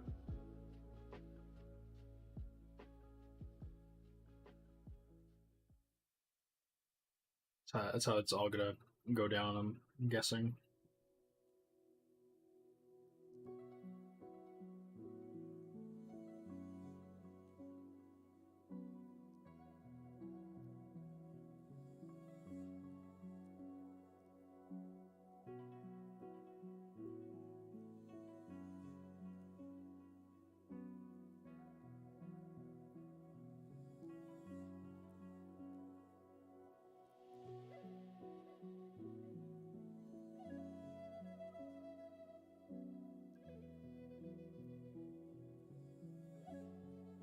We've already had a vast majority of the internet take the side of the robots in artists versus robots.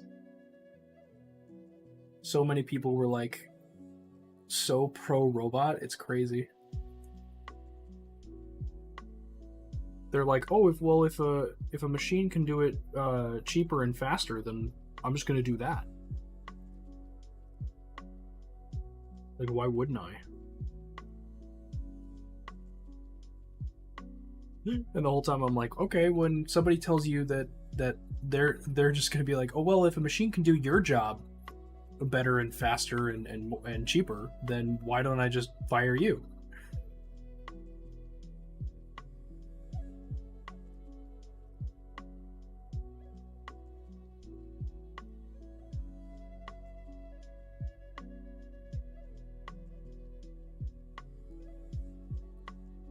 Yeah.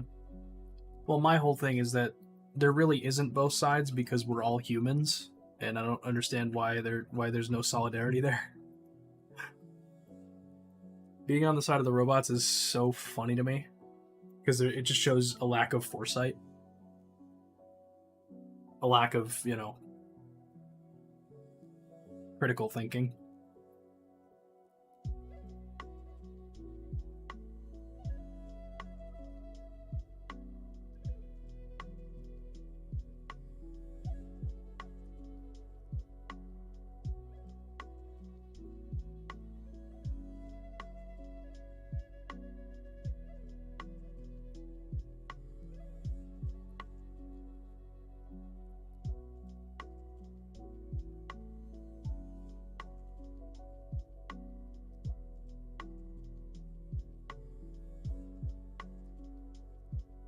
It's all about speed. Yeah, it's all about money. It's all about fast money.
Time is money. Oh my god.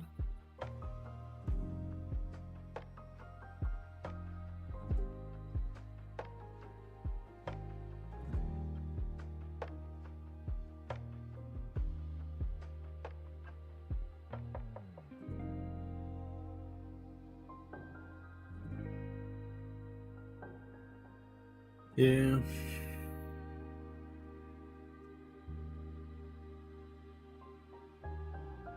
And unfortunately, money is also more money at a certain point.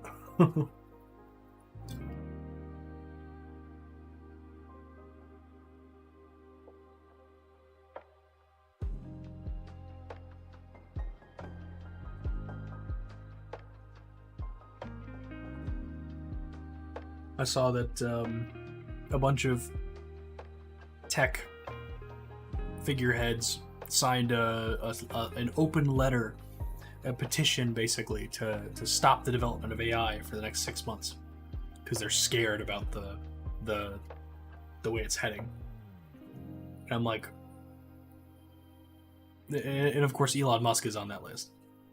And to me, and then everybody, the one pattern that you can see in everybody that's on this list is that the AI technologies that they're not invested or that they're invested in are not doing well, but the ones that they're competing against are doing fantastic, making a lot of business, a lot of money. It's like, interesting. Interesting that you want to stop this while you're while you're losing ground.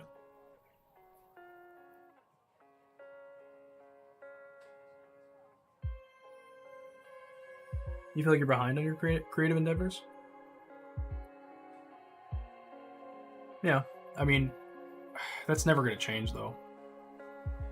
That's one of the things that keeps you creating, is feeling like you're behind, feeling like you haven't made the thing that you need to make yet. Because if you felt like you need, if you felt like you've already made it, then you won't continue.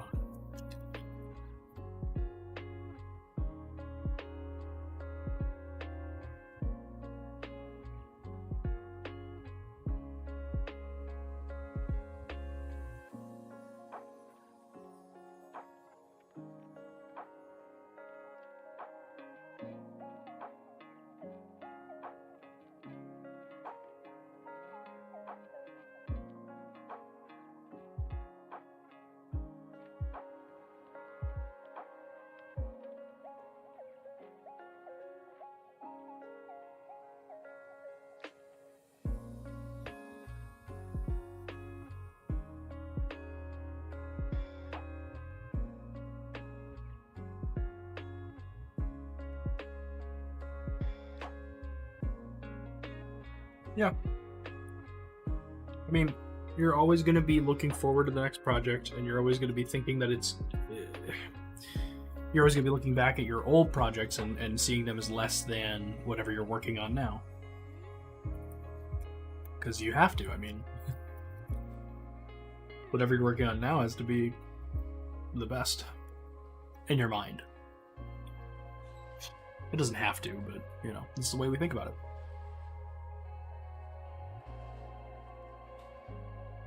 We're all striving for something. If you stop striving for it, it's likely that you won't make anything.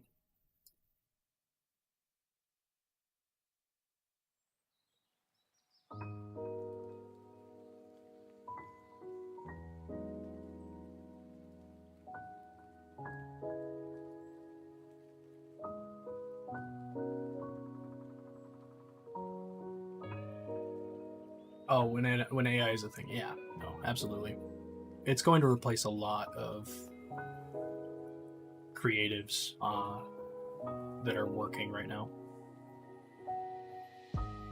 It's going to create sort of a space of like protected workers that are established in the space that don't feel threatened, and then everybody who's up and coming is just going to get smushed by the giant that is machine learning.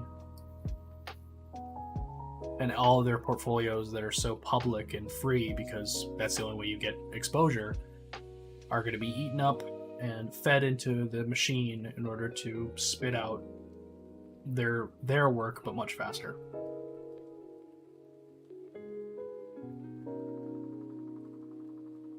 Because unfortunately, as a learning artist getting into the field, you don't have any rights to your work. You don't have any, like, protections. It's all just kind of out there, available for people to just download and use in whatever they're doing. The only solace that there is, I think, is that everybody's starting to realize that they're affected. Like, pretty soon, software engineers, accountants, social media managers especially, they're all going to realize, no, they're not safe from AI.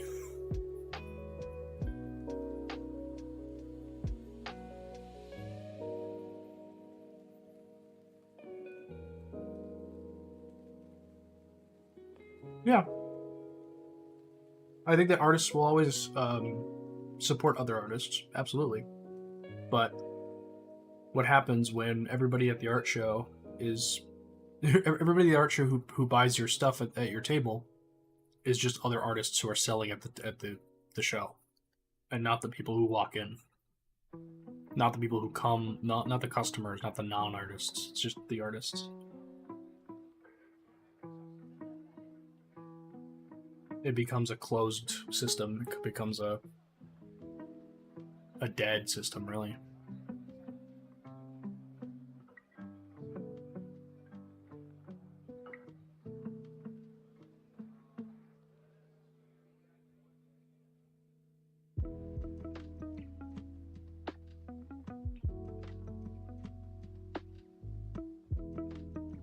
And that's obviously just for professional artists. I understand that.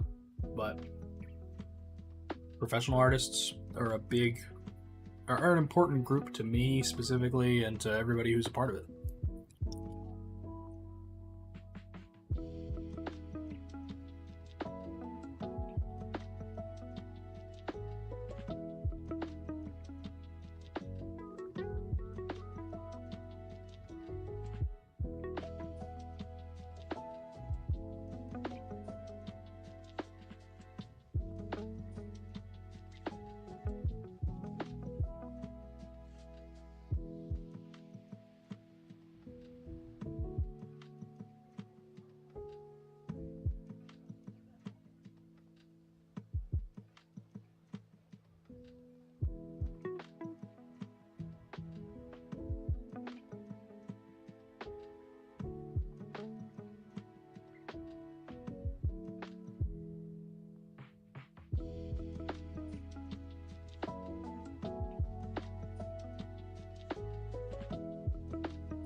Thanks, man. I'm liking it. I'm sticking to the style that I used in the other town map that I have on Patreon. I think it's working so far.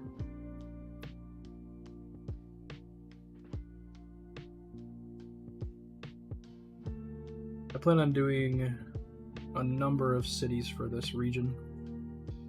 I'm excited.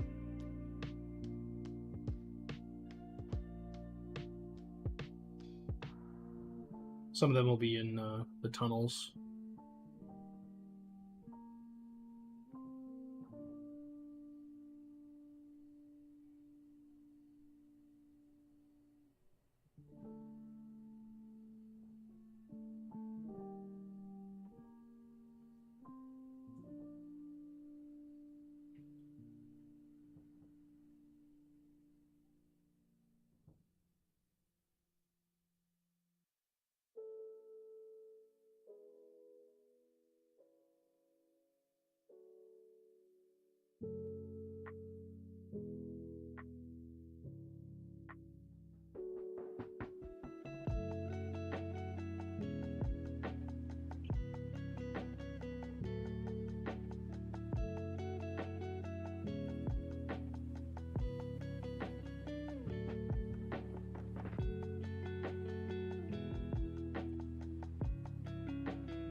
Battle of Pelennor Fields with Jedi as the Rohirrim.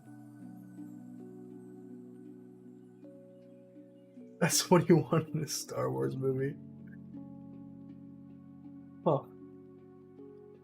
I cannot imagine that, no. That's too many.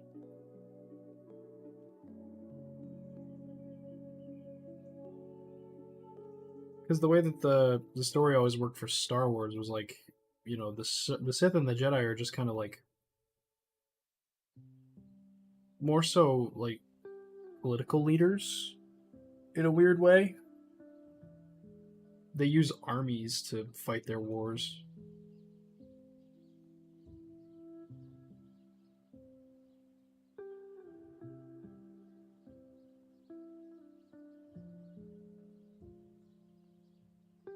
I mean, the Jedi are generals in their wars, but the Sith, I mean, they just have like puppets basically that they string along.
Hmm. Okay. I have like vague memories of that. It's been a while since I've done any like lore in Star Wars. It's been a while since I've watched anything Star Wars, to be honest. I didn't watch. I haven't watched like a lot of the stuff that's come out.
Mounted on tauntauns riding down the hill. It'd be such a weird depiction. I can see it, it's just weird to me. I don't know why.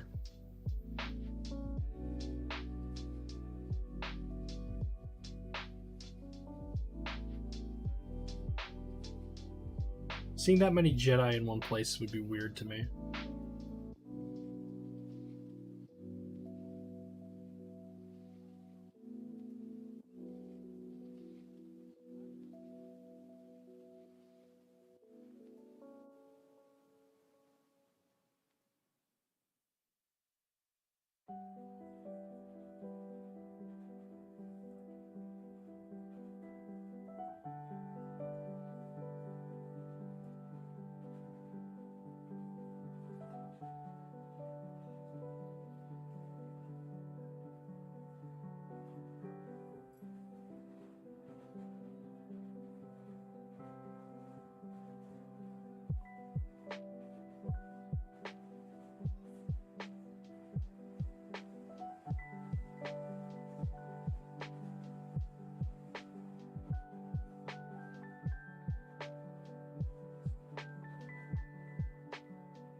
Epic.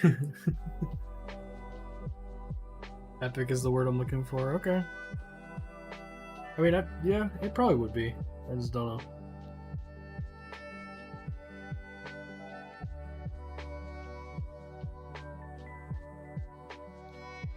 It'd be pretty crazy, that's for sure.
You just use a brush for the roads and rivers? For roads and rivers, so essentially what I do is I use a brush, but I also use a stroke layer effect. So for like the water, right? If I turn off effects, it's like an outline.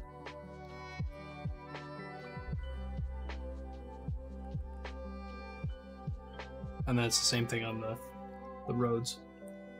Hey, what's up, Michael? How's it going? I did stream twice today, yep. That's my schedule.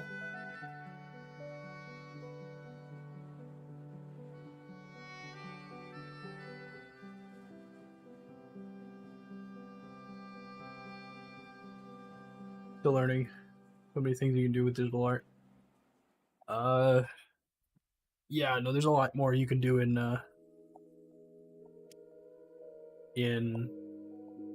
Photoshop, specifically. This is the schedule, by the way. So Wednesday, 2. Friday is gonna have 2. Tomorrow's just gonna have afternoon. All right, man. Thanks for hanging out. Sleep well. Good luck tomorrow with whatever you're doing.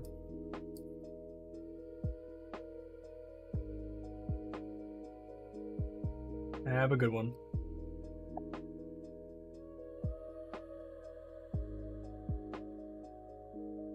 Yeah, I'll be posting that each week's schedule will get posted on Sunday. So I'll be doing schedules beforehand to give more of an outline of like what's going on. How many projects am I working on?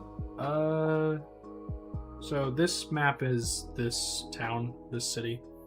It's the main city of the lower shelf of the Wizard's Shelf region of there. It's all kind of one big project, you know? And then this is like, so there's a bunch of different like locations that I'm working on the map. So like this is a giant temple.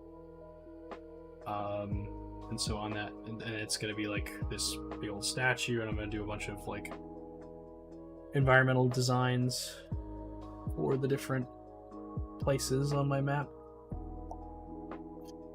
So I'm doing the city map right now as sort of a central hub to come back to, and like on future pages kind of circle an area and be like, oh, this thing that I just drew is there.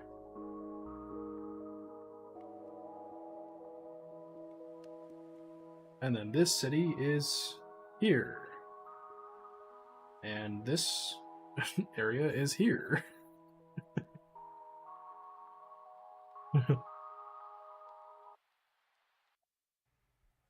Then I have also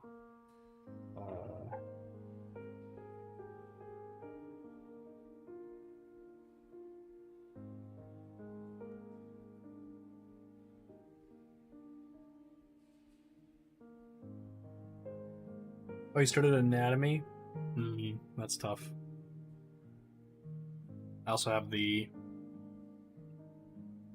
So this is another example of like what you can do with digital art in Photoshop. This is another like layer effect stuff.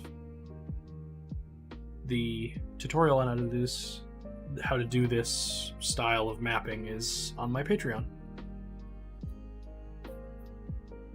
I did a video on it. But yeah.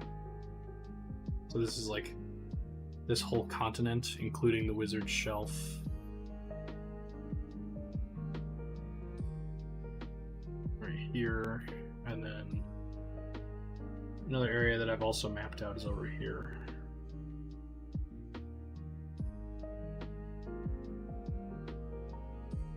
Thank you. Thanks, man. That means a lot. I work hard. I just don't do enough in the short term sometimes. I've done a lot in the last year, though. The last year has been crazy, and I'm hoping this next year is going to be even more crazy with how much I get done, especially with how much I'm streaming. Because I'm also working on... So this is all like big map world building, but I also have like my small stuff. So I'm doing item designs, character designs, enemy designs, stuff like that to make it into my RPG.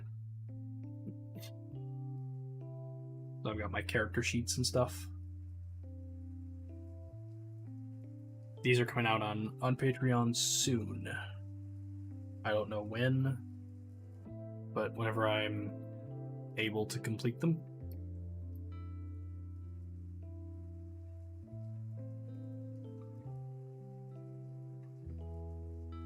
I'll be doing a lot of this concept art on stream as well, so like character designs, item designs, enemy designs, stuff like that.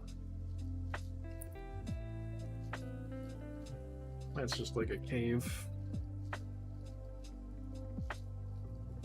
That's another one.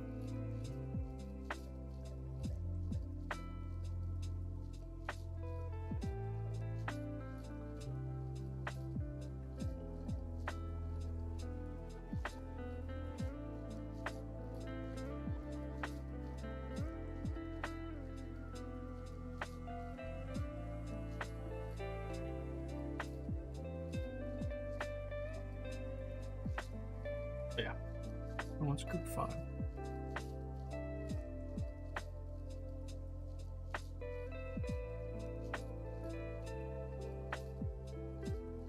No. Nothing.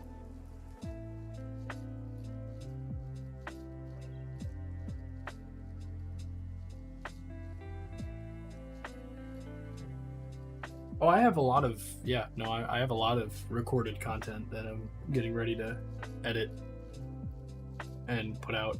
It's just a lot of, I've been doing a lot of Elden Ring and all this other stuff. I'm starting to script videos, so that's why it's taking a little longer. But the next couple of videos are going to be much better content. So, like, I've been kind of coasting on the fact that, like, I'm hoping that I'm making good art content, so that makes the videos good, but I'm starting to get away from that. I'm starting to focus on, like, actually scripting the video together, actually getting something that people want to, like, sit through and watch and listen to.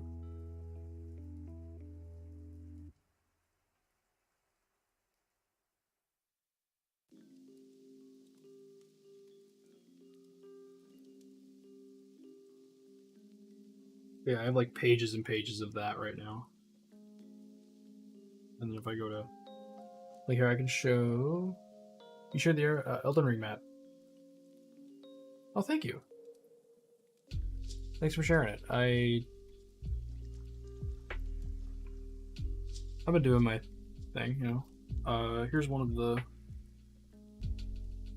battle maps we did. This was fun.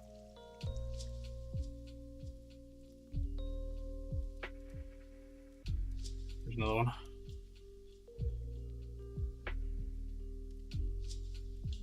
These locations are on the Wizard Shelf. They're available on Patreon. Working on some baddies.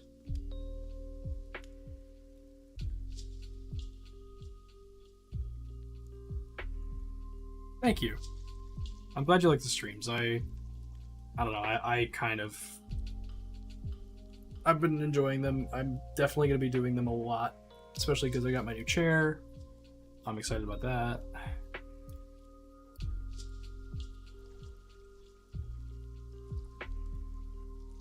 Yeah. I'm trying to aim for this level of detail on most of my stuff.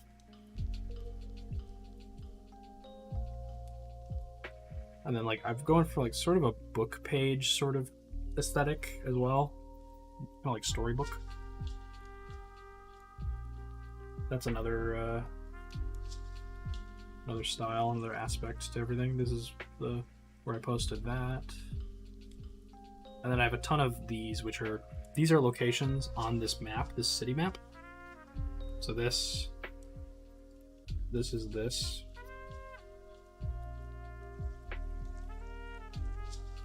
So right now these are just kind of works in progress that I've posted. The sketch is up.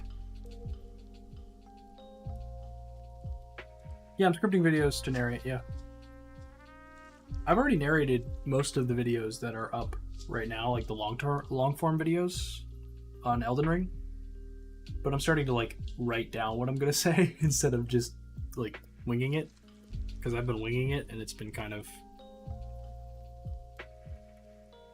runaway, you know, kind of difficult for me to keep track.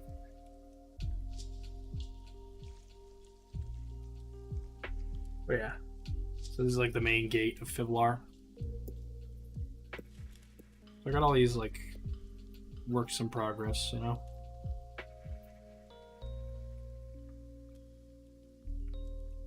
This one's almost done. This one's basically done.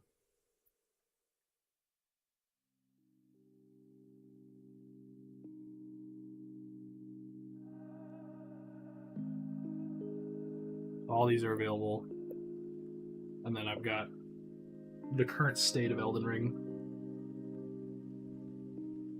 stored here.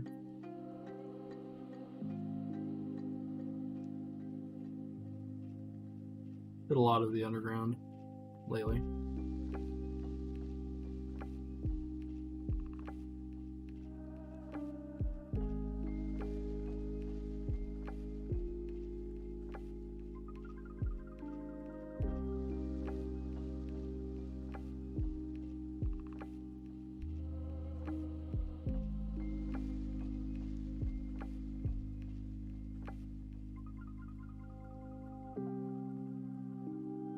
Here's where I explain that topographic style. I've got a bunch of videos, sketches.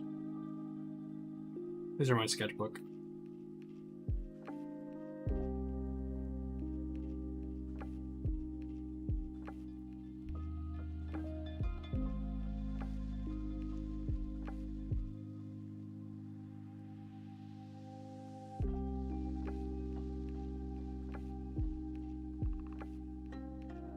Yeah, no, I'm definitely not comfortable on like doing narrative stuff, like narration.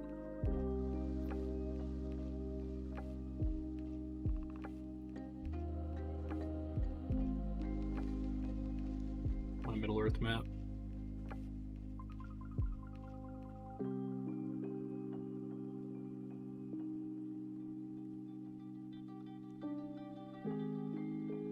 You feel relieved now that I said what?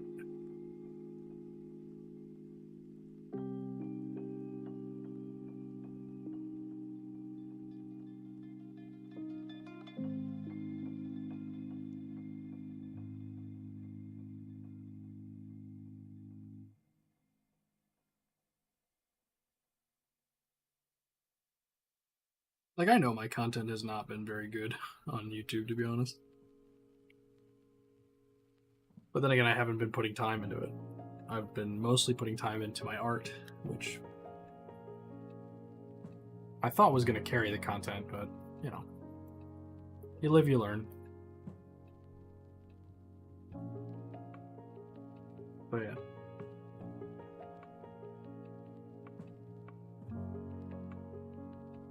We're working on it.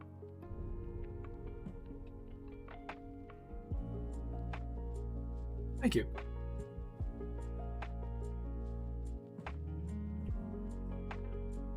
I'm trying. The plan right now is to have a Kickstarter ready this year and then a book ready for next year. That's the goal. So whatever I get done this year, I want to be able to kickstart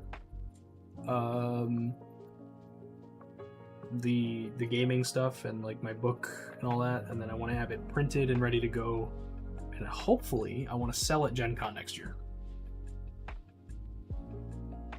If I could sell at Gen Con next year, that'd be awesome.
Well, and like I said, I've got my schedule for streams, and I'm kind of hoping that people kind of hold me to that, because that's the main way that people can like, well, that's the main way that I can stay productive and get more done, is actually being on stream and like treating it like a, you know, like a shift. Because you really only get stuff done if you treat it like your job. Or at least that's my experience. And there's no reason why I can't be a concept artist. I can just do it for my own IP.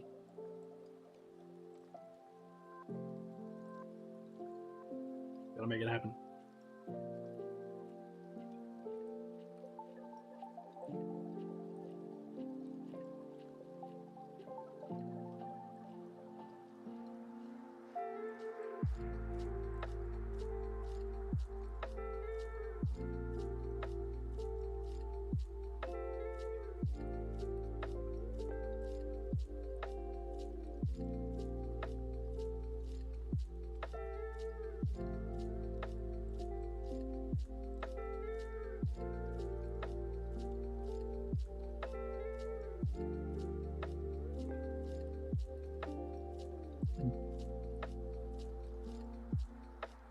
Yeah, no, it definitely values quantity, and it values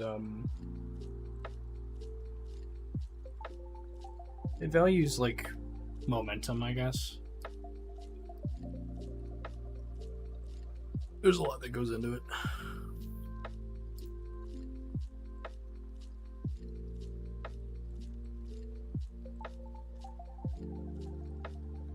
I'm excited to finish up Elden Ring, do the full video on it, and then do the stream.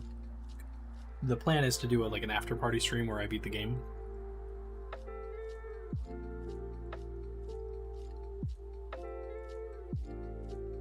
Just do like a 24-hour and just beat it, you know?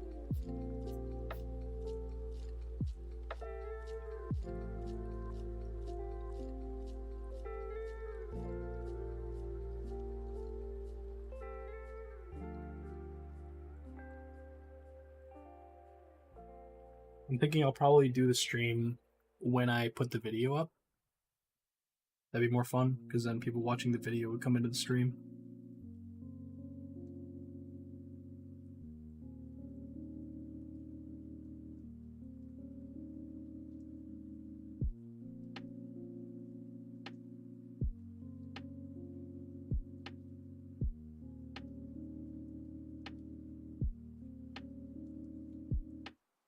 It'd be kind of like a, you know, end of an era type deal. End of a time period on the channel.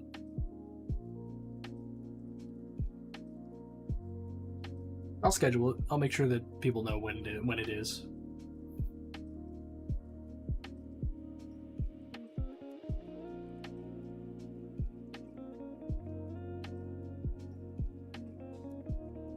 As it is, I mean, I have somewhere between like 5 and 10 people who are like regulars in here now.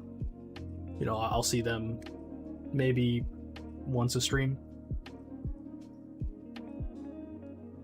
You know, people don't have a lot of time to watch streams, and that's understandable. I mean, I don't have a lot of time to watch streams personally either. But you guys always make time to come in and say hi, which is awesome.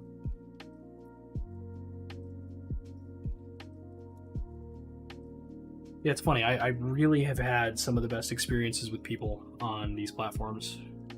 Everybody's super cool. Everybody's really nice and like interested in what's going on, what I'm doing. It really makes me want to like pay it forward, you know? Check out what everybody else is doing.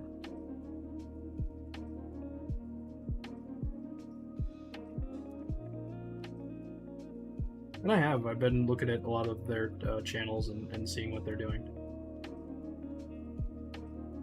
A lot of people will talk to me about what they're doing as well in chat.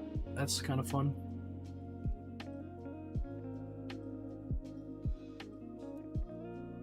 Because I know everybody's, like, a lot of people have their own projects and stuff, which is always fun.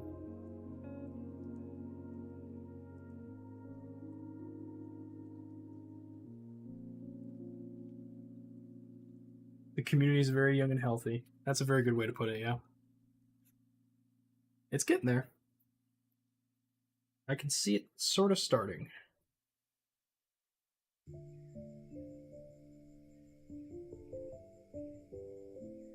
I can see it sort of getting there eventually. As of right now, it's kind of just 1 to 2 people talking to me, but eh. I feel like an old man saying that. It is kind of an old man thing to say, a little bit.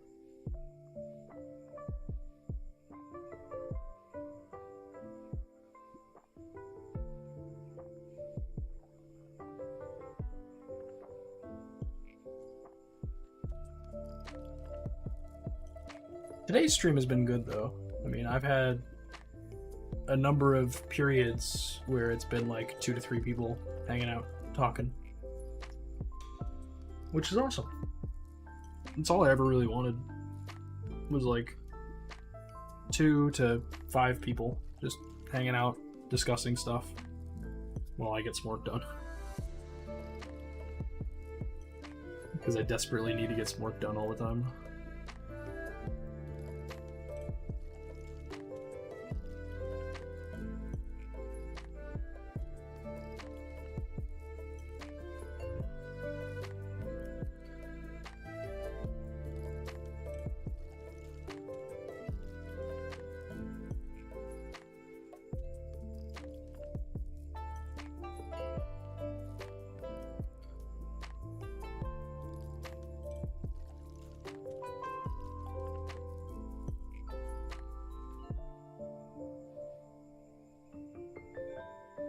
You know, the baby boomers, millennials, centennials thingy? You're part of the 3. You mean Gen Z?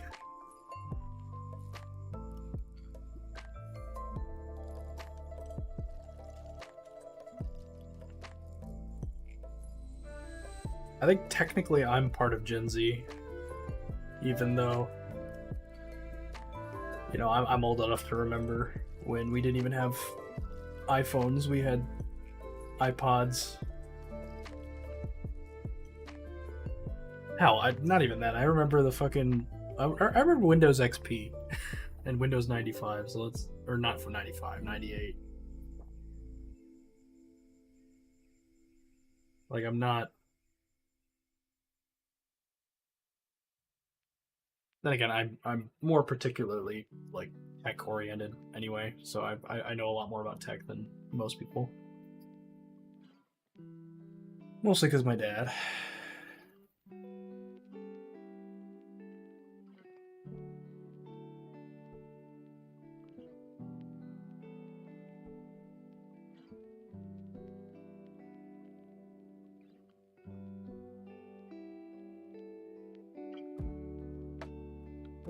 You were born with centennials, raised with millennials, and have the attitude of a boomer.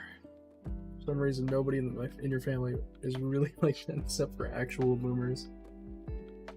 Huh. I mean, I've always been a little bit of a like I don't relate to a lot of people in my age.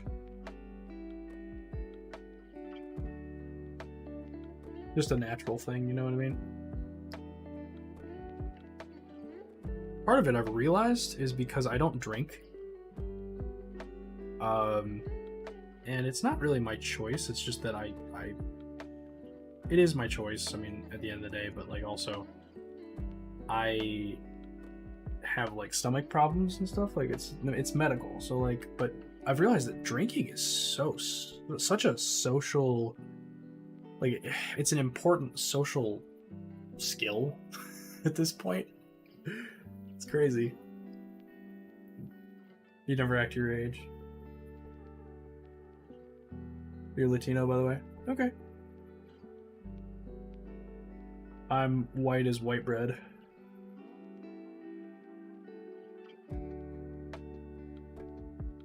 I think we're like Polish or something. I don't know. I think we're Polish and like Western European, basically.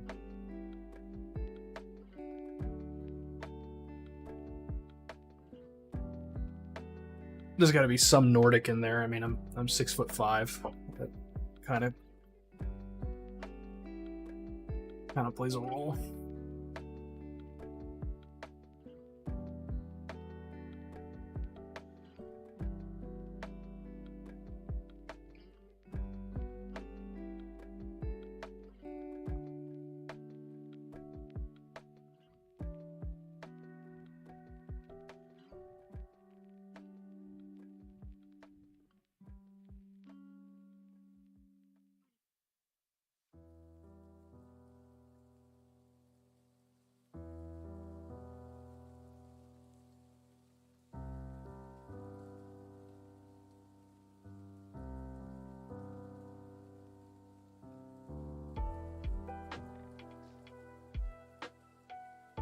Yeah. No, I mean, I am. Alcohol is very important for people. Historically, the only reason we have civilization today is because of alcohol.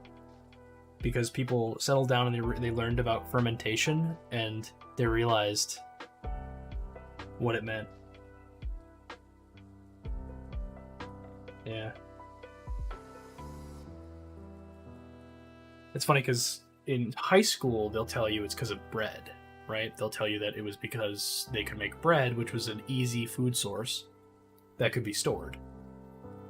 But once you get to college and you learn and you get like a humanities course, you get a world history, you know, fucking 10,000 BC to 1492, they'll tell you like, nah, it's because we learned how to make beer.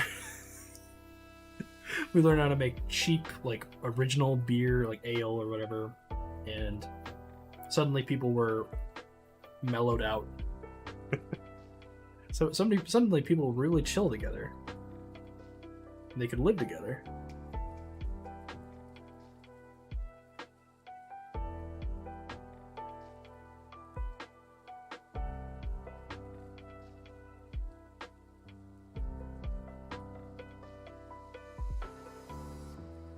way back in ancient Sumeria.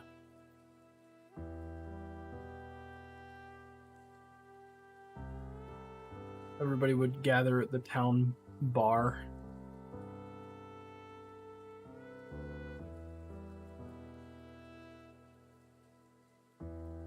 The ziggurat, or whatever. I think it was called a ziggurat. I think that was the buildings they had back then.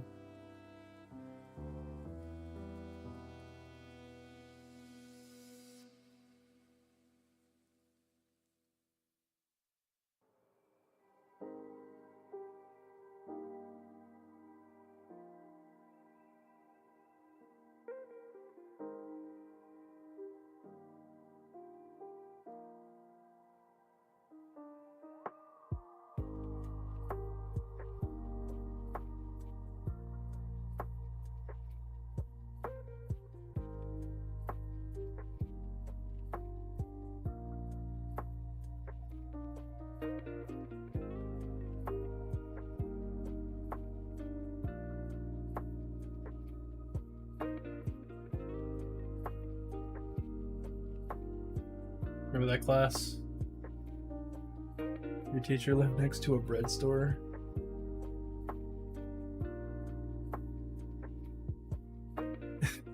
Popping in, you found out it was a liquor store too. Interesting. I mean, yeah, I don't know.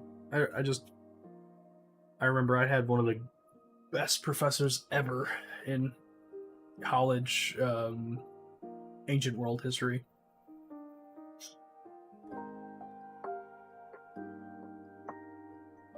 Why you said that? I'm not stalking you, no. I just had a nut job for a professor in freshman year of college.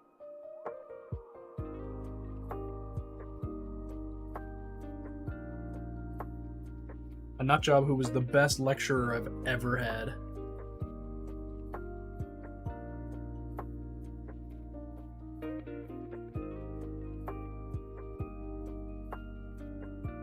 It's the only class I've ever sat through that was like more than an hour long that I could just retain everything I just heard. Didn't matter.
Went to high school and then stopped?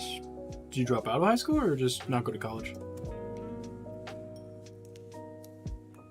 Yeah, there's a lot of bad teachers out there. There's a lot of teachers that are like, I don't know, not supposed to be teachers. They are, at least they shouldn't have been.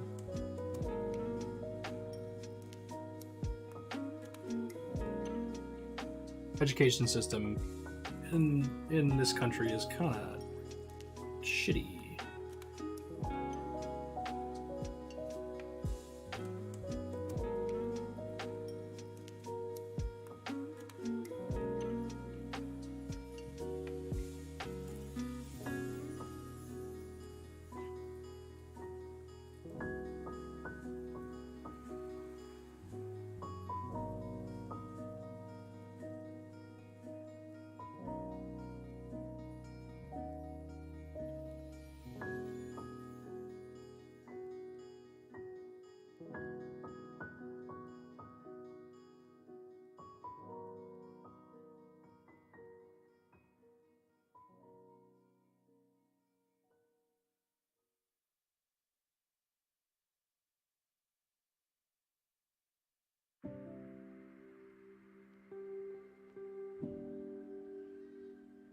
Graduated but didn't go to college.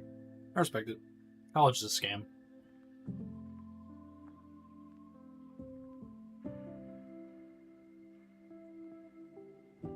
The only upside of college that I've experienced is the fact that I went to community college at first.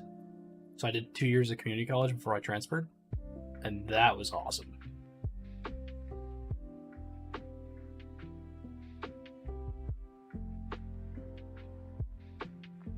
Community college, at least the one that I went to, was awesome, and that's where I had that professor.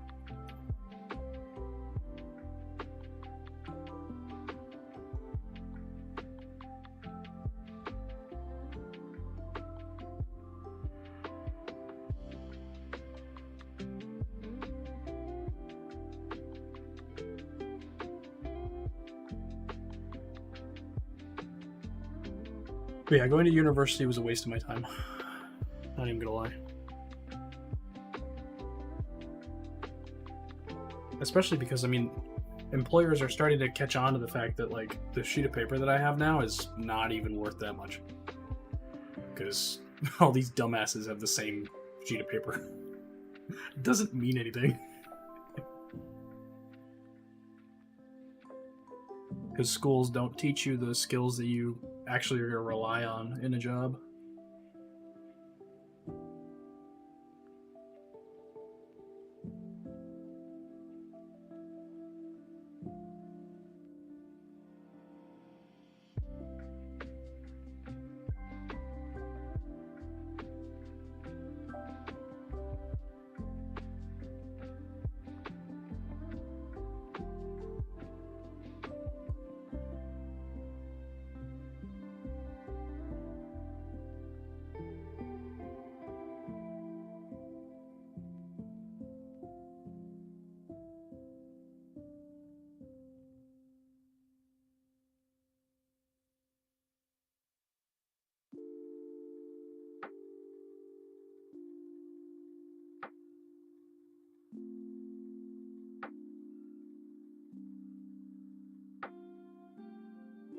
Yeah, no problem. Thanks for hanging out.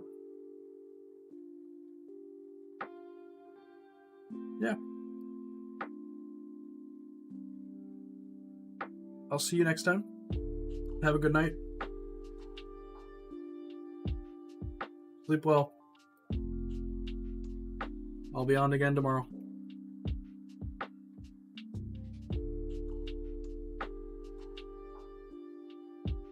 I think that's going to do it for me. We got quite a bit done. Not even gonna lie. There's a lot of tedious work. GG, bro. GG. Thanks for hanging out.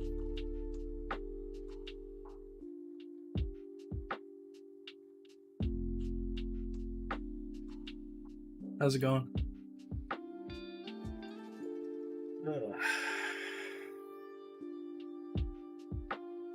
The great part is I could still go because like this chair is so comfy.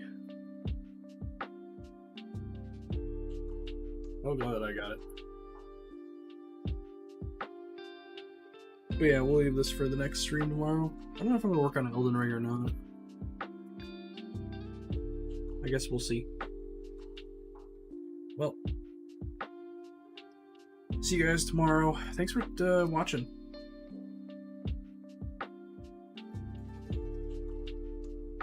Sleep well. And good night. Goodbye.